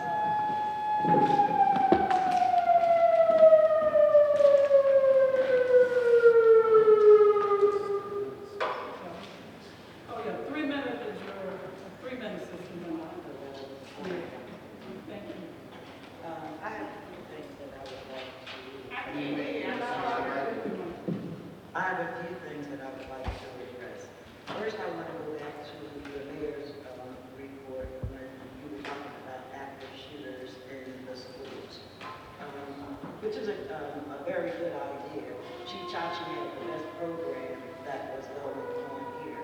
And I heard you say also about the South Street thing. We can't compare that to children who don't have guns. There's no comparison there. The other thing I would like to ask is that the AP list and reports be available to the community. How can we speak on the agenda items when they are not available to us? They have been in previous times. I even asked the borough manager, I think about 3 weeks ago, could those things be available for us? I would appreciate it if they were on the table for us. On the table or online? On the table where we get the agenda and those other things. The next thing I would like to ask is why and who canceled Wednesday's committee meeting? I can speak for sure that 5 councilors did not know that there was a cancellation. Residents was out at the meeting. As a matter, and I want to thank Councilor Johnson, who carried on her committee meeting. However, when asked Councilor Waters, who sat and had a conversation with the borough manager, was there going to be a safety meeting, she said it was canceled. So I'd like to know who and why the residents did not know that the meeting was canceled. There was quite a few of us out there. post online was time stamped at 6:20 and the meeting started at 6. So it was canceled at 6:20. That's when notice went out. It was just a mix-up. What was the mix-up that the committee? Because the council members were away in Percy at the. Councilor Johnson and Councilor Waters came out. Johnson, as a matter of fact, I don't even think they knew about it until Waters came out of the kitchen area, talking to someone on the phone, and came out to see if the meeting was canceled. But that was the chair's responsibility to determine meeting times that would extend the cancellations. Thank you, Council. Former Councilor Johnson. Again, I don't think that the Wednesday committee meetings is conducive, because no one reports off the floor because legislative meeting has already comments at legislative. So I think that something should be done there as well. Getting back to safety, I'm going to say about last month or the month before last, I mentioned to Councilor Waters in a safety meeting, and that's what I was going to talk about in the last safety meeting, about the police officers not being safe because of the 7 business. I'm going to be finished in a few minutes. It's 3 minutes. You on. gave Penny 10 minutes last time. This is a safety matter. We had every This is time a they were safety building matter it. that I think that we should hear. And we're wasting more time. I would have been finished already if we hadn't had the meeting. About 2 months ago, I asked Councilor Waters to address from her report about how unsafe it is on the 7th business district with all of the paraphernalia, papers and whatever that's hanging on the door, on the windows there, which should not be there. Isaac, you know that because I worked with you on that before. Safety reasons is when a police officer goes there because something is wrong on the inside, we're putting them in harm's way. They can't see on the inside. And I asked for that report. I asked for her to report from That's a code issue as well. It's a safety issue. It's a safety issue, and I'm not going to What you debate with said you. was, matter of fact, you said yourself what it was. So why would you need to ask me? You already knew. Because you're over safety. No. Because you're over safety. No, you were addressing the wrong person. Thank you. The right person never comes to committee meetings. Ken Scott, Mr. Scott, your name.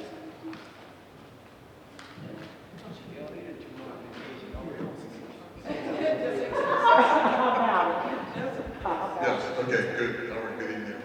Good evening. Get these meetings up off of business schedule, Trevor. But I was calling that issue about, I've been going around this for about a year, and also my neighbor, Jackie Moses here, former mayor, about Providence Road, we're on Providence Road, and the 100 block with this parking is getting, I mean, it's ridiculous. You know, we have people who don't live on the block, who have multiple cars, who live in the 200 block, but then park their cars down the 100 block.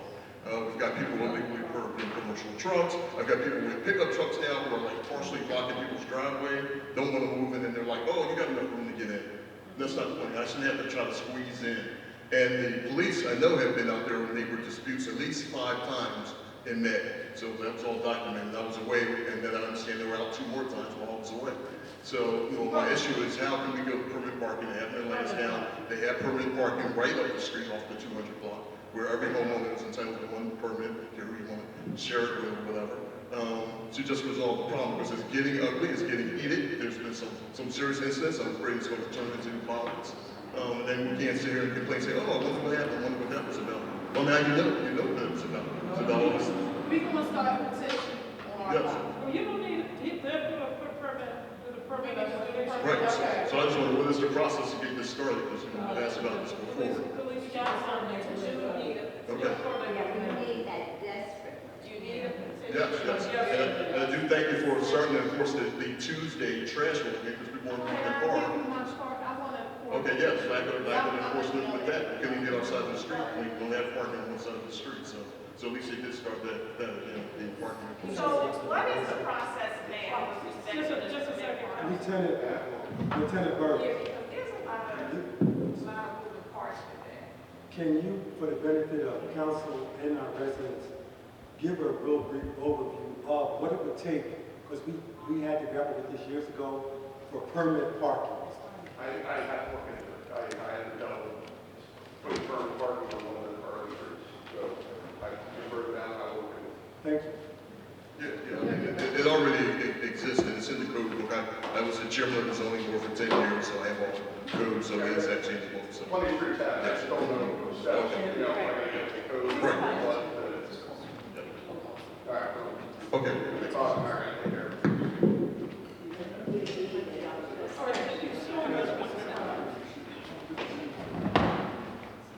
Yes. Okay, next is, Ms. Jabbar.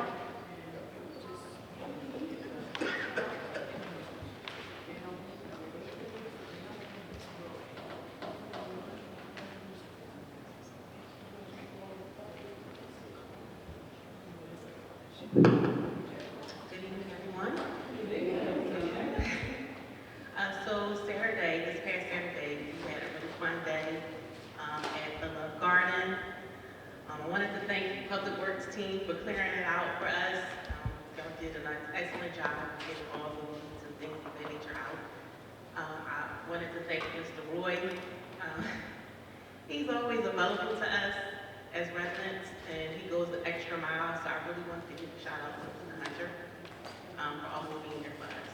I wanted to also give a shout out to our beloved papyrus back there. They actually helped with that day, building the bids, the garden bids for us. So I wanted to shout them out as well. It was about 10 residents that came out, and we put out 3 bids on the ground, and then Public Works, they had 2 planters.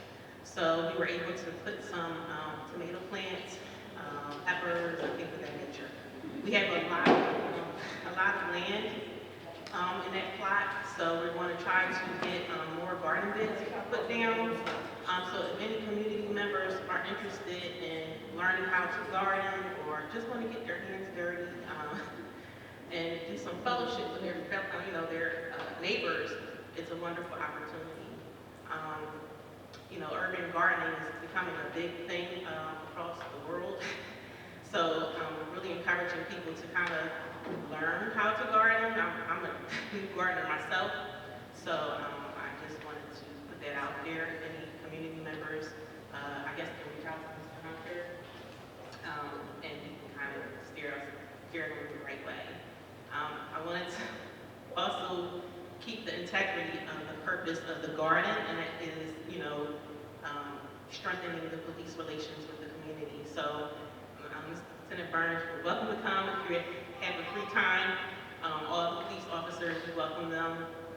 They're our friends, so we want them to come out and participate as if they're able.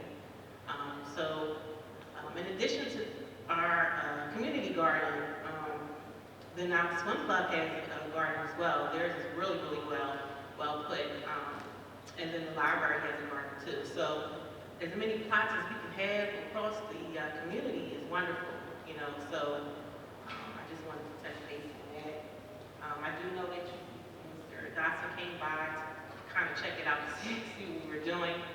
And he asked if the borough can do anything.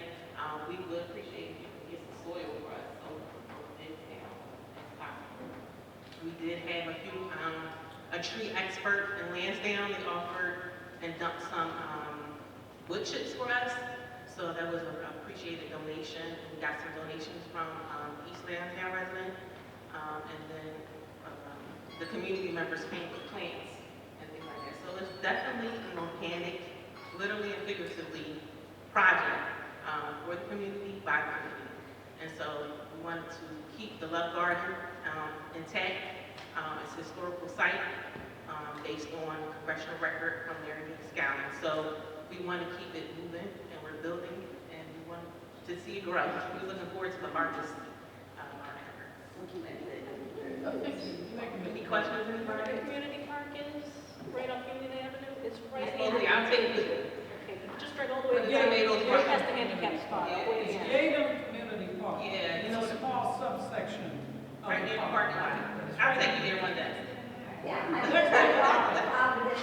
I live on Providence Road. Yeah. we'll go out there and get our hands dirty together. Yeah, okay. Drive around the corner to Union Avenue, go into the parking lot, go all the way to the end where the handicap spot is. Mr. Trent. Just right next to that. Oh, go ahead. Flag Day. I had a question in regards to Flag Day. I live in Gunther, so I'm just worried that our residents of Gunther are clueless of where to go when the streets are off. Is there going to be notice? Gunther is going to be open, it's going to be closed just after Gunther, so Church Lane northbound to Gunther, and then make a right. Okay. So if you're coming out to church, on Gunther. the other. Okay, great. Thank you. And for the residents, in case you asked this question, where we're holding the event, all residents have been notified that the event will take place on the 700 block and the preceding block all the way down to Long Acre Boulevard. Thank you. Thank you, Mr. Barr. Mr. Trent, Michael Trent.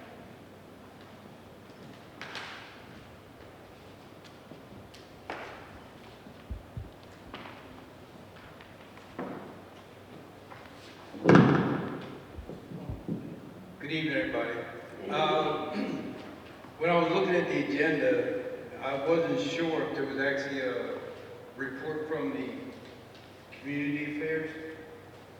Was there a report from that? I didn't hear it. It wasn't, but I can make certain announcements. Is there anything specific you want me to? No, I was trying to see what you would have announced. That's what all the reports are about. People, you know, it was mainly department heads. Who's the department head for community affairs? I thought it was like No, paid there's not individuals. a director for community affairs, but I am chair of community. Okay, but you didn't give a report. I'm not saying. There's no report I have a to specific. give, however, I can make an announcement of certain things. Is that what you're asking for?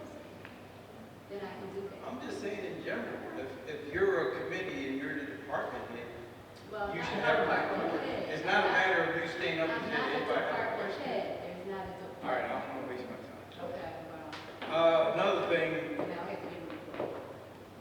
as Claire was saying, with the committee meetings being canceled, and I think I heard that they might have been in Hershey or someplace, but wouldn't they have known to at least say that the meeting for that particular committee would be canceled? As opposed to wait for the citizens to be here 20 minutes after the meeting started to find out, you know, they're canceled. Luckily, Mr. Trent. It's like y'all know in advance. Well, actually, the two counselors that came back early. It was only two councils that showed up today. That's right. Well, who made the decision to cancel? Those two counselors. Who made the decision to cancel? They really should have, and my apologies to them, they really should have Okay, been good. canceled. But thank you. 5 councilors didn't know anything about it, so who made the decision? One person? I mean, lately, we don't even have anybody representing code. I mean, you know, department head or the council. You know, nobody's here for your code. Not for code. So with respect to the committees, typically, the liaison for the committee, the Right. respective committee, makes the decision whether or not they're going to hold the meeting or not. When I was the liaison for code, I held a monthly code meeting every month, and I didn't miss a meeting. If it had to be canceled for whatever reason, I would be the person to cancel it. So what happened last Wednesday, I don't know, but it was unfortunate, it was unprofessional, And inconsiderate. and inconsiderate to the residents. But that seems to be par for the course. I appreciate you. When is there going to be a finance committee meeting?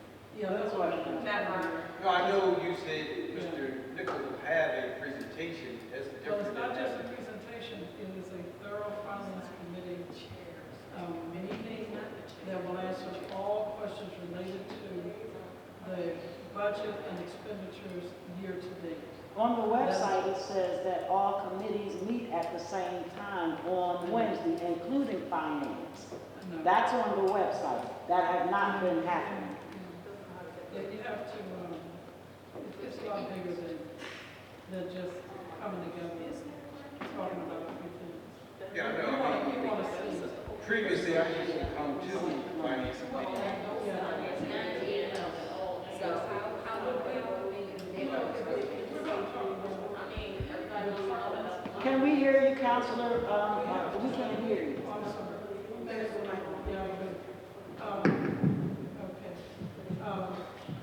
Each department, the code department, highway department, generally speaking, they give to the finance director during budget preparations, they give them an expected budget, an anticipated budget.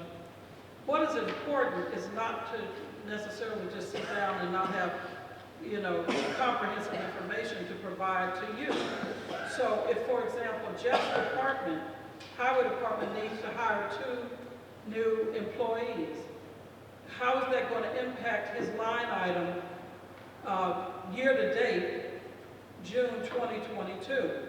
We need hard information, hard facts, and the finance director is the hired expert for this borough to answer those questions. Any change in the budget, any line item that's being overspent, we need to know that, and you need to know that. It's not just have a meeting for a meeting's sake. Finance is a lot more complex because it's going to take into consideration every department, from code to highway to administration, additional staff that may be required, people retiring. All of those are brought into consideration, and that is what Mr. Nichols, Nafis Nichols, has to do not only for this council and every member here, but for you. So he proposed a slide presentation where he would deal with the library's budget, everybody's budget, every dollar that you spend in your taxes. As the mayor mentioned earlier, this request for additional police officers, when the police department, this is not a rag and insult to the police. We spend $4.2 million a year out of a $6.1 million budget for 18 police officers. The highest, one of the highest numbers in Delaware County. Now, excuse me. So when you're talking about the budget and you talk about salaries, and we're right in the middle of an FOP a benefits negotiation that they're entitled to. So there's more to this picture than just having a sit down and say, okay, yes, this department spent this or what have you. So we want a comprehensive report to the residents and for council to take a serious look at it. So because you elected us to manage this town, and that's what we have to do with fidelity and with clarity. Question. Yes. So, if I'm understanding what you're saying, there is because when we first came on board with the finance committee, that actual committee is not even it's not a committee, really. It's just, it's supposed to be 3 people on that committee, right? Well, you can have, the thing about committees, and I need to say this for clarification, excuse me. You have 7 counselors. Those counselors have access to every committee. They don't have to be a chair, they don't have to declare themselves a member. They are automatically involved in every committee, at their discretion, whatever they want to do. Every single counselor. So to say, because your committee needs to have this many people or what have you, that the structure is so that you have a go-to. And when a chair is announced as for the committee at the discretion of the president, that person has a responsibility back to all of those counselors and to you.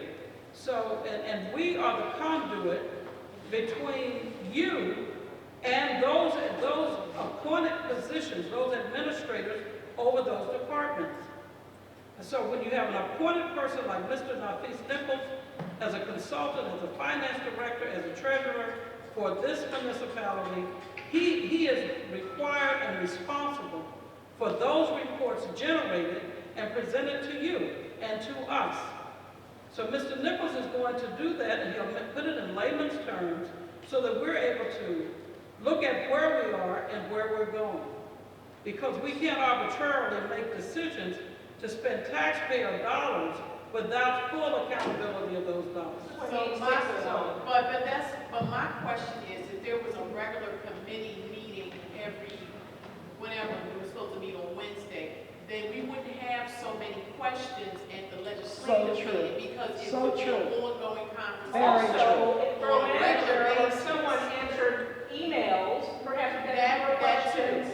It just Here, seems like it's in just this person. vague committee that's not Okay, even the really budget in is on- existence. And not only is Mr. And now Nichols this on is our finance. finance director, he's not the chair of that committee. You're the chair of that committee, but there's no meetings. But in addition to that, we generate a monthly, budget date. We have one more resident. Okay, we're not even listening. We have two residents that still want to speak. The actual, but we can also give monthly actual budgets to date as well. Like, we're talking about transparency is gonna transform in conversation on a regular basis, that's being transparent. One of the things I noticed, especially at the last legislative meeting with the newsletter, as far as really informative things for the community, there was no mention of the twice-a-week trash. Yes. I know Jeff mentioned it's July 1st to the end of August, I believe. Yes. Plus, like with Mr. Hunter, nothing there about Camp Garrett. So I mean, sometimes like the really meaningful things for the community are not in the newsletter, but the negative things that you guys can make it off. So true, so true.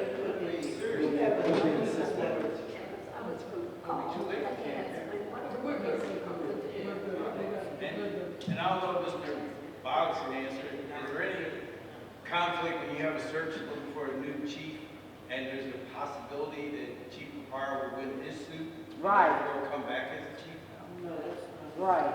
So that's, that becomes. That's a legal question. We can, Well, that's what I'm asking. Mr. Vaz, I can answer your question, Mr. Vaz. You won't let him answer. litigation. Okay. He cannot answer.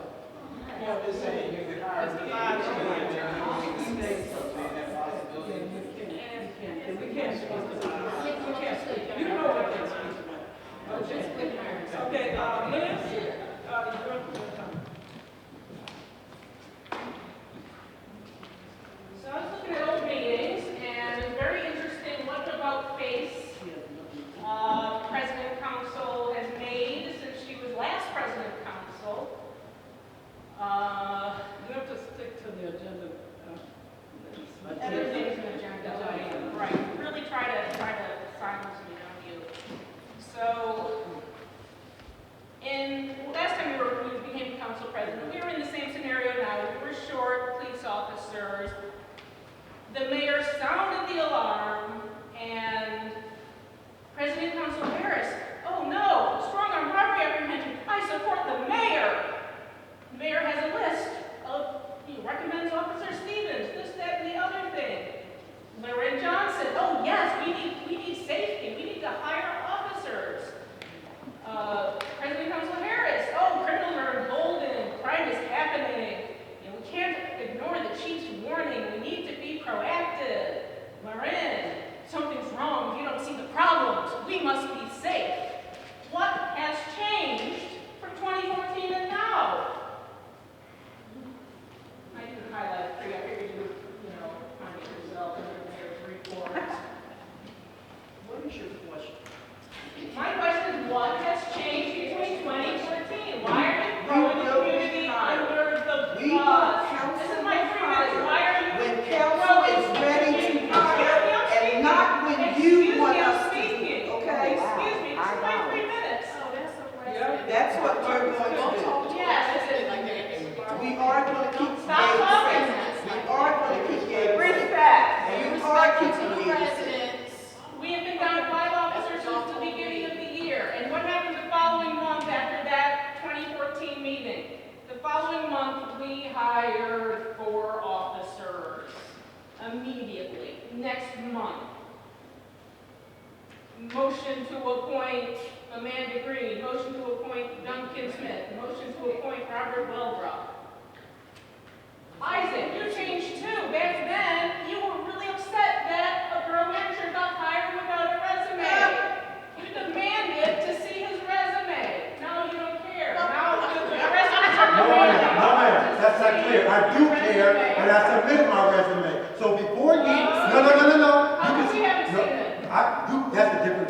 do not tell me that I did not submit my resume. How come it wasn't posted? How come you didn't submit a job, post the job? The job was never posted. Sharon hands it to you, and you just sit down and take in the money. $95,000 a year, 25K raise over Miranda Crestwood. Plus, okay, Mr. Bob's. Sharon said in the last meeting that you verified every statement here is correct. We would like to hear that. Yes, you did. Yes, you did. Yes, you did. I got it. She said our lawyer, who is Scott Goddard, who is Holston and Associates. I have never made a statement about that ever. Would you be so kind as to have him write that down and sign it? Oh, and that is legal advice that was given to. Okay, so Sharon's lying again. Lying.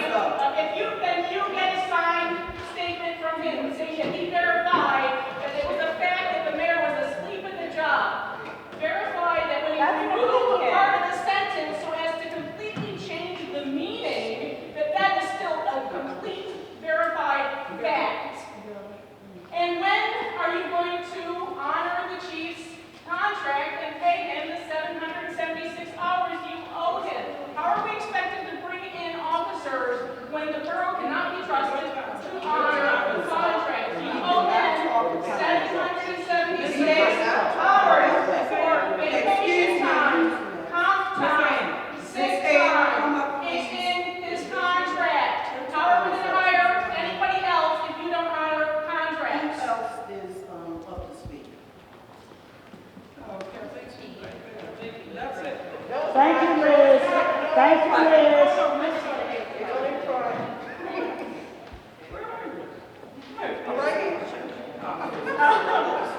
I'm assuming I was busy. Anyway, yes. The first thing that I want to do is just make a comment with regards to, a comment or a suggestion with regards to these meetings. There's a lot of residents in Yeadon that do not come out to this, just because they're older. And some of the logistics here make it uncomfortable for them. It's good talking about the chairs. If you're older, you might not be able to get out of those chairs. So is there something possibly we might be able to do with regards to that so that other residents could participate? I'm getting some strange looks. Not sure. We need chairs with arms so that older residents have something to push up at. We're in retirement homes, it's a thing. Yeah, and Arms we even saw that at like the mayor's council or whatever we called it, when people were here with regards to that. And then one of the comments that I wanted to talk about was the newsletter. I forget the gentleman's name, but he was talking about too. There's a lot of good things that are going on in Yeadon. During the summer months, we do have the trash on twice a week. I think that's great. There was also something that was mentioned, I think it was the last council meeting, that there's free smoke detectors. That's good information for the residents. That would be good stuff that should be in the newsletter. We're paying good money for it, why not put it in the newsletter? With some suggestions. Thank you. You're welcome. And then one of the things that I wanted to talk about is the budget. I think that Yeadon's budget is going out the roof. We really do need to focus on certain things. Right now, the world is in a state of unrest. I'm not saying that some of the things that are happening in Philadelphia are going to make its way to Yeadon, hopefully not. But public safety is very important. We need to be focusing on that. We need to be spending budget with regards to that.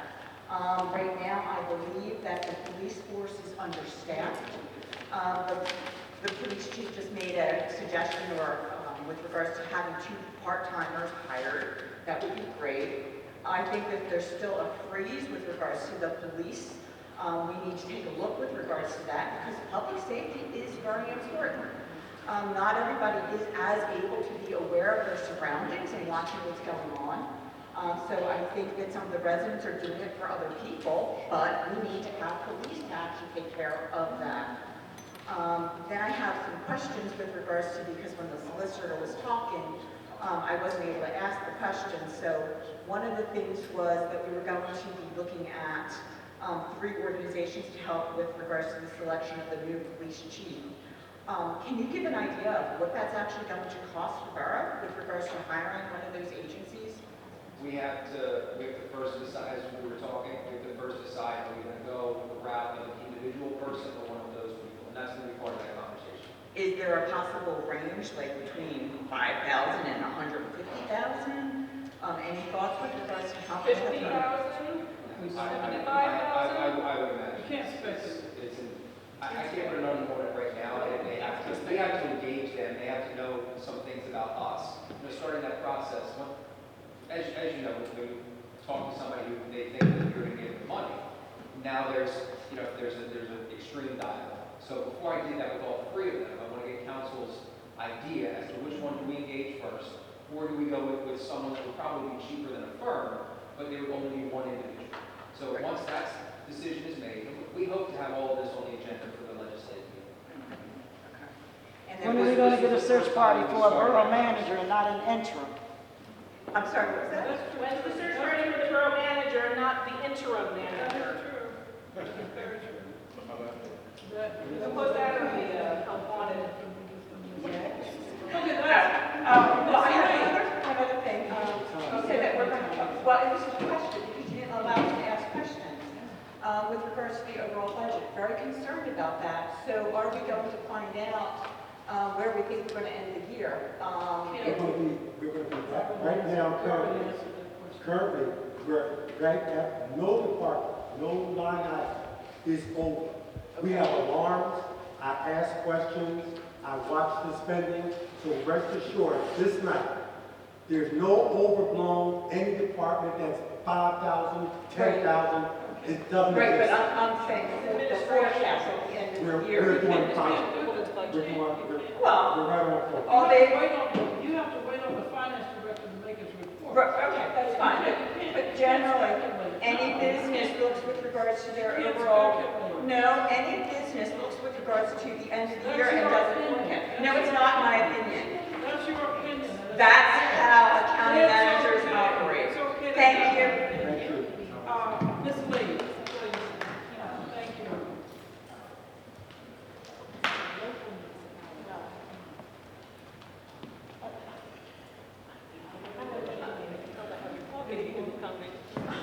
She does accounting. She knows how it works. Okay, I have a list of things that I'm going to research about. She gives you money.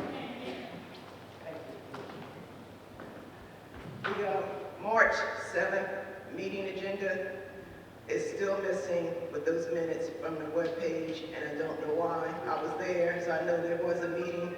It's still not on the webpage, and we're going into June, July. So I'd like to know what happened to those minutes. We did ask that all the minutes be posted.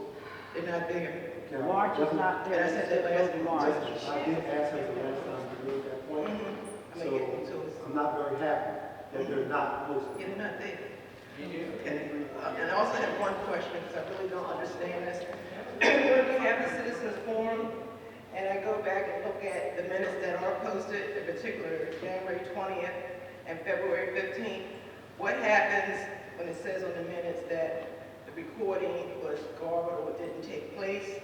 Does that mean that those forms that we fill out for public comment, could they be used if you can't have the recording for what the citizens say when they're here? The minutes consist of motions made, abstentions, and specific borough business, votes counted.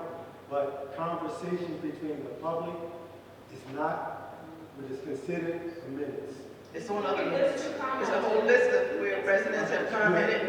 Excuse me. I'm not only you asking the question, I'm trying my best to answer the question. Insofar as recordings are concerned, I record what is heard, what is said, and we have no control over the vitriol. We have no control over people talking. We have an assistant. Her job is to sit there and try to go through 4 hours of conversation, hollering, screaming, all that, and try to decipher from that the meetings. We also use our recordings to try to decipher the minutes, who said what, who made the motion, and I take notes on who made motion. But that is what the minutes consist of. Now, what I'm asking, basically, what you, I don't know if you understood what I said, that particular one there. Yes. If she doesn't hear that on the recording, that's just not included? This is not official. That's what I wanted to know.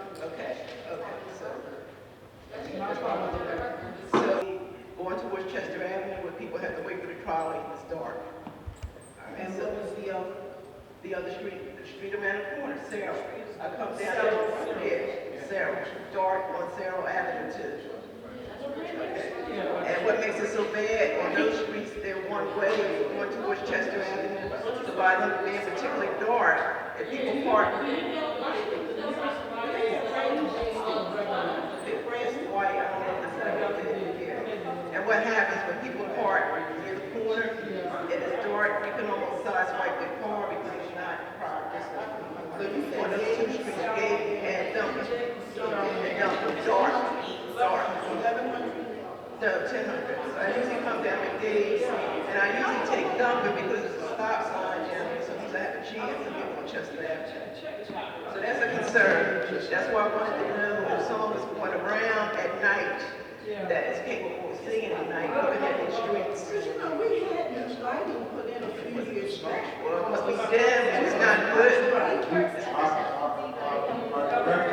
director of public works is seeking the table. Okay. And you know that she doesn't have time, and he doesn't leave, you can address that now. Well, he's very receptive to me on the phone, so I don't want to keep him after this meeting. I can always call him and I get an answer, so I don't have a problem. Are the LED lights still working? So let me just touch base on that. Oh, excuse me. So a few years ago. Hello? The highway director has the floor.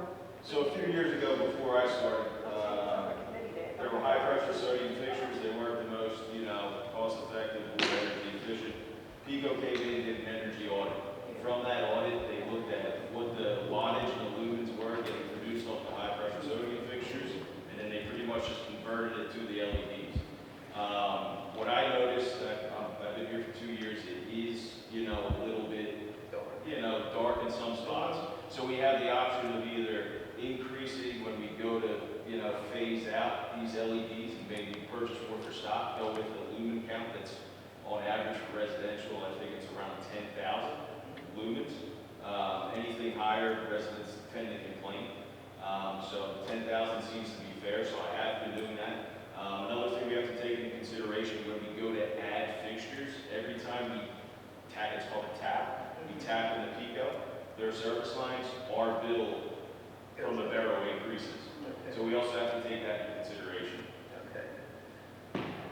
Okay, my final concern is, you said that you're going to have a training on, or inform the residents of how these meetings should be conducted in terms of the quorum and things like that. So I think that, all right, my concern is if you're telling us how to act and how these meetings are conducted, it should be not just for the resident, it should be for council as well. Because She's talking to you. because there's some things that You know what? You have a problem. There's something wrong with you. Oh, no, you okay, let's take that outside. Right now, She's standing That's there. exactly what she's talking about right now. You have something to say.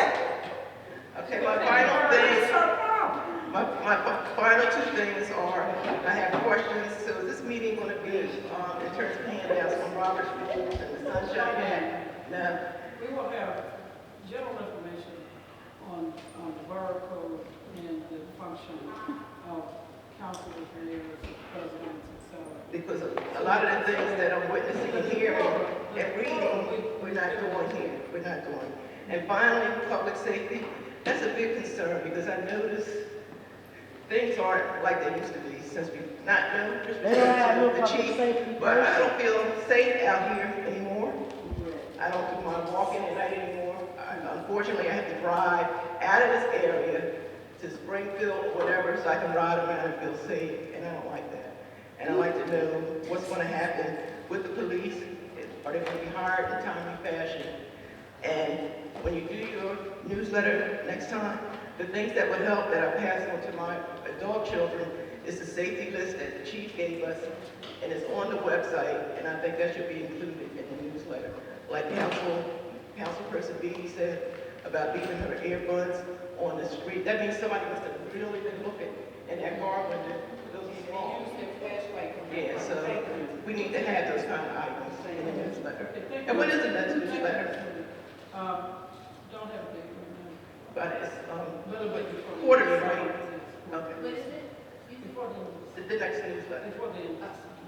Okay, and as always, I support you. Thank you. Lieutenant, how many people were attacked in Dayton this year, since January?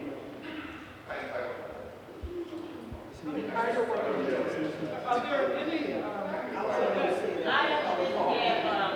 have a question for the solicitor. I actually have a question for the solicitor. We've had 4 carjackings, which is kind of an attack. Okay. I actually have a question for the solicitor. you can come up with. No, come on, you can come. Okay, thank you. So, my question for the solicitor, I have a few questions here. The COVID recovery funds. Right. About a year ago, a small committee met with respect to utilizing some of those funds as grants to help the residents with the driveways. I would appreciate if you can restart those conversations so we can actually get something done to help the residents with these driveways. So we were supposed to then, I believe, Mr. Dobson, we had a conversation. Yeah, I would like to have these conversations started because I don't know why we're prolonging this. We have the funds, and the funds should be used for the residents. It was paving season. Okay, so I would like that to be restarted. Also, Solicitor Boggs, I reached out to you with respect to a business tax in Yeadon or something comparable there too. And you said you just want to research it for us because we're already doing something part of Act 511. So there is a possibility. I'm sorry? I'm so sorry, because you normally respond and you did not respond. So maybe you did not get it. Okay, no worries, no worries. But I just want you to let the people know, because a lot of people are asking about that, because that would help us. One of the first things, this is a sad answer. I have a suggestion for the future, but it is a sad answer currently. The way that business taxes work, Harrisburg holds control. It's a law from 1965. So if we want to start lobbying Harrisburg in any way that we can to maybe revisit this, it's been quite some time. Yeadon may charge a $500 business tax per year per business, regardless of how much revenue, income, or employees they have. So you are stuck with $500 per business. Now, some municipalities that we represent, when a new business is coming to town, and if that business is going to have any type of tangible impact on the town, like in one of the municipalities we represent, there's an industrial business that pays $25,000 in like a donation at the beginning of the year to help with the roads.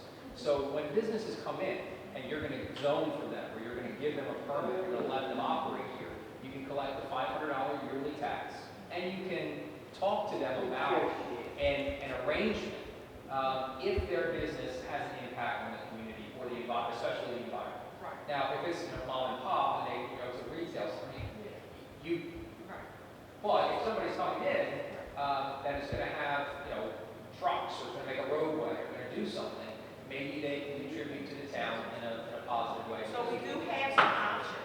We have some options going forward. You can't take a business that's already here and say, hey. So I guess my ask and the people's ask would be, can we look into putting something in place moving forward? Because I love a free hot dog and hamburger and a party, but this is more important to me. Harrisburg has decided that all of the revenue from income goes through the state. Local municipalities, which you can imagine, Philadelphia, Pittsburgh, unique areas, are going to have very high taxes or very low taxes. And Harrisburg doesn't want municipalities to have the control of those competing areas. The state legislature does that. So you cannot collect on payroll taxes, you can't collect on revenue, you can't collect on business income, you can collect on personal income, which, even as a conservative, I'm sorry, it kind of feels grossly unfair to local municipalities. But Well, can you explain to the residents? that is the law since 1965. So that is the law since 1965. Can you- But we do know laws are not written in stone, and they are subject to change. So we would need to get the state legislature, the House of Representatives and the Senate and the governor to pass. Well, can But we can lobby. Well, that's what I'm asking. Then that's what I'm asking. We could send a letter. But this kind of a change, this would be like taking school taxes from local to state. Like this is a change on that order. So you would need not just Delaware County to be unified. You're going to need more than half of the 67 counties to be unified. Are you afraid of the challenge? Mr. Boggs. Absolutely. All right. Mr. Boggs. So, You're on the clock. So I want the clarification to be very clear. In 65, Yeadon was given 1 year in another municipality here in Delaware County. They were given 1 year to opt in to the taxation, business taxation. The mayor then, Mayor Muller, sat on it a whole year till that period of time expired.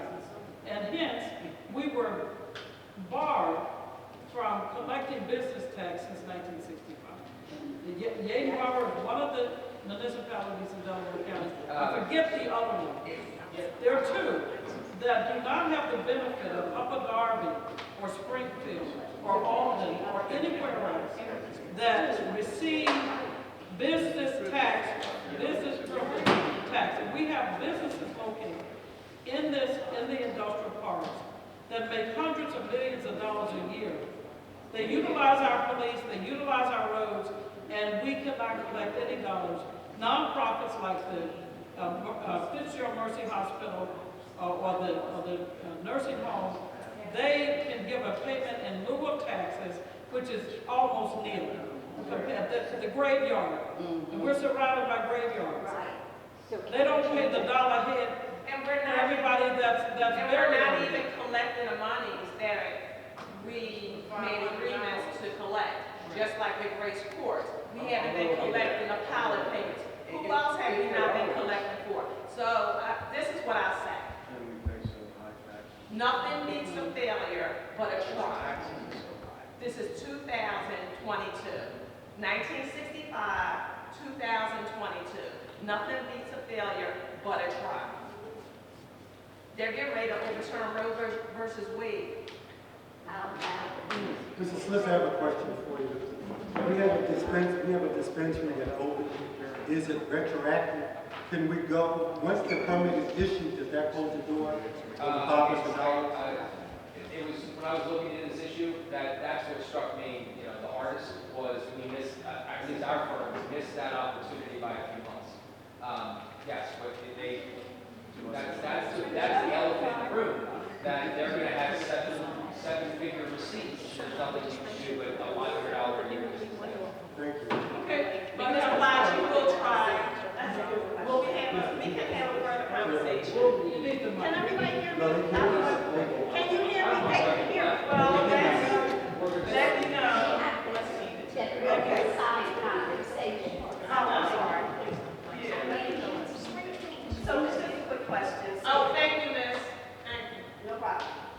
We've been talking about the trees and the garden and everything. Has there been any consideration, I'm sorry to keep it, any consideration to taking care of the streets, coming into Yeadon and then going House Street Parkway, that they did have there?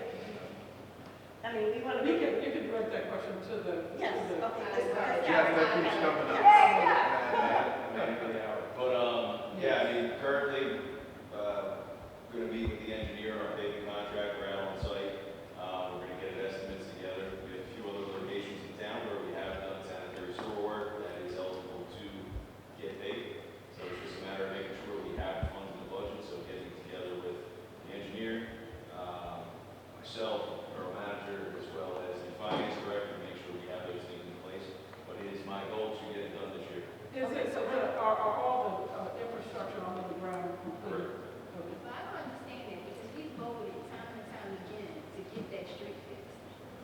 but it was expensive. So, But it's, you know what, it's not right, like when you finish doing what you were doing, it should have been fixed right then. But it's not even just that, it's like when you come off Chester Avenue and you're coming into Yeadon, I don't know if you drive in, like, it's tearing up our cars, like, it's ridiculous, and it's been like that forever. we, as council, I remember voting a couple of times. We approved it. So I don't know what's going on. But the question was, is the underground piping fixed? That's what, that's correct, right? Yeah, so that was part of the Benfest project, was the sanitary sewer work, and the storm work, all the storm lines are good as well, so it only makes sense to. It's been fixed. Thank you.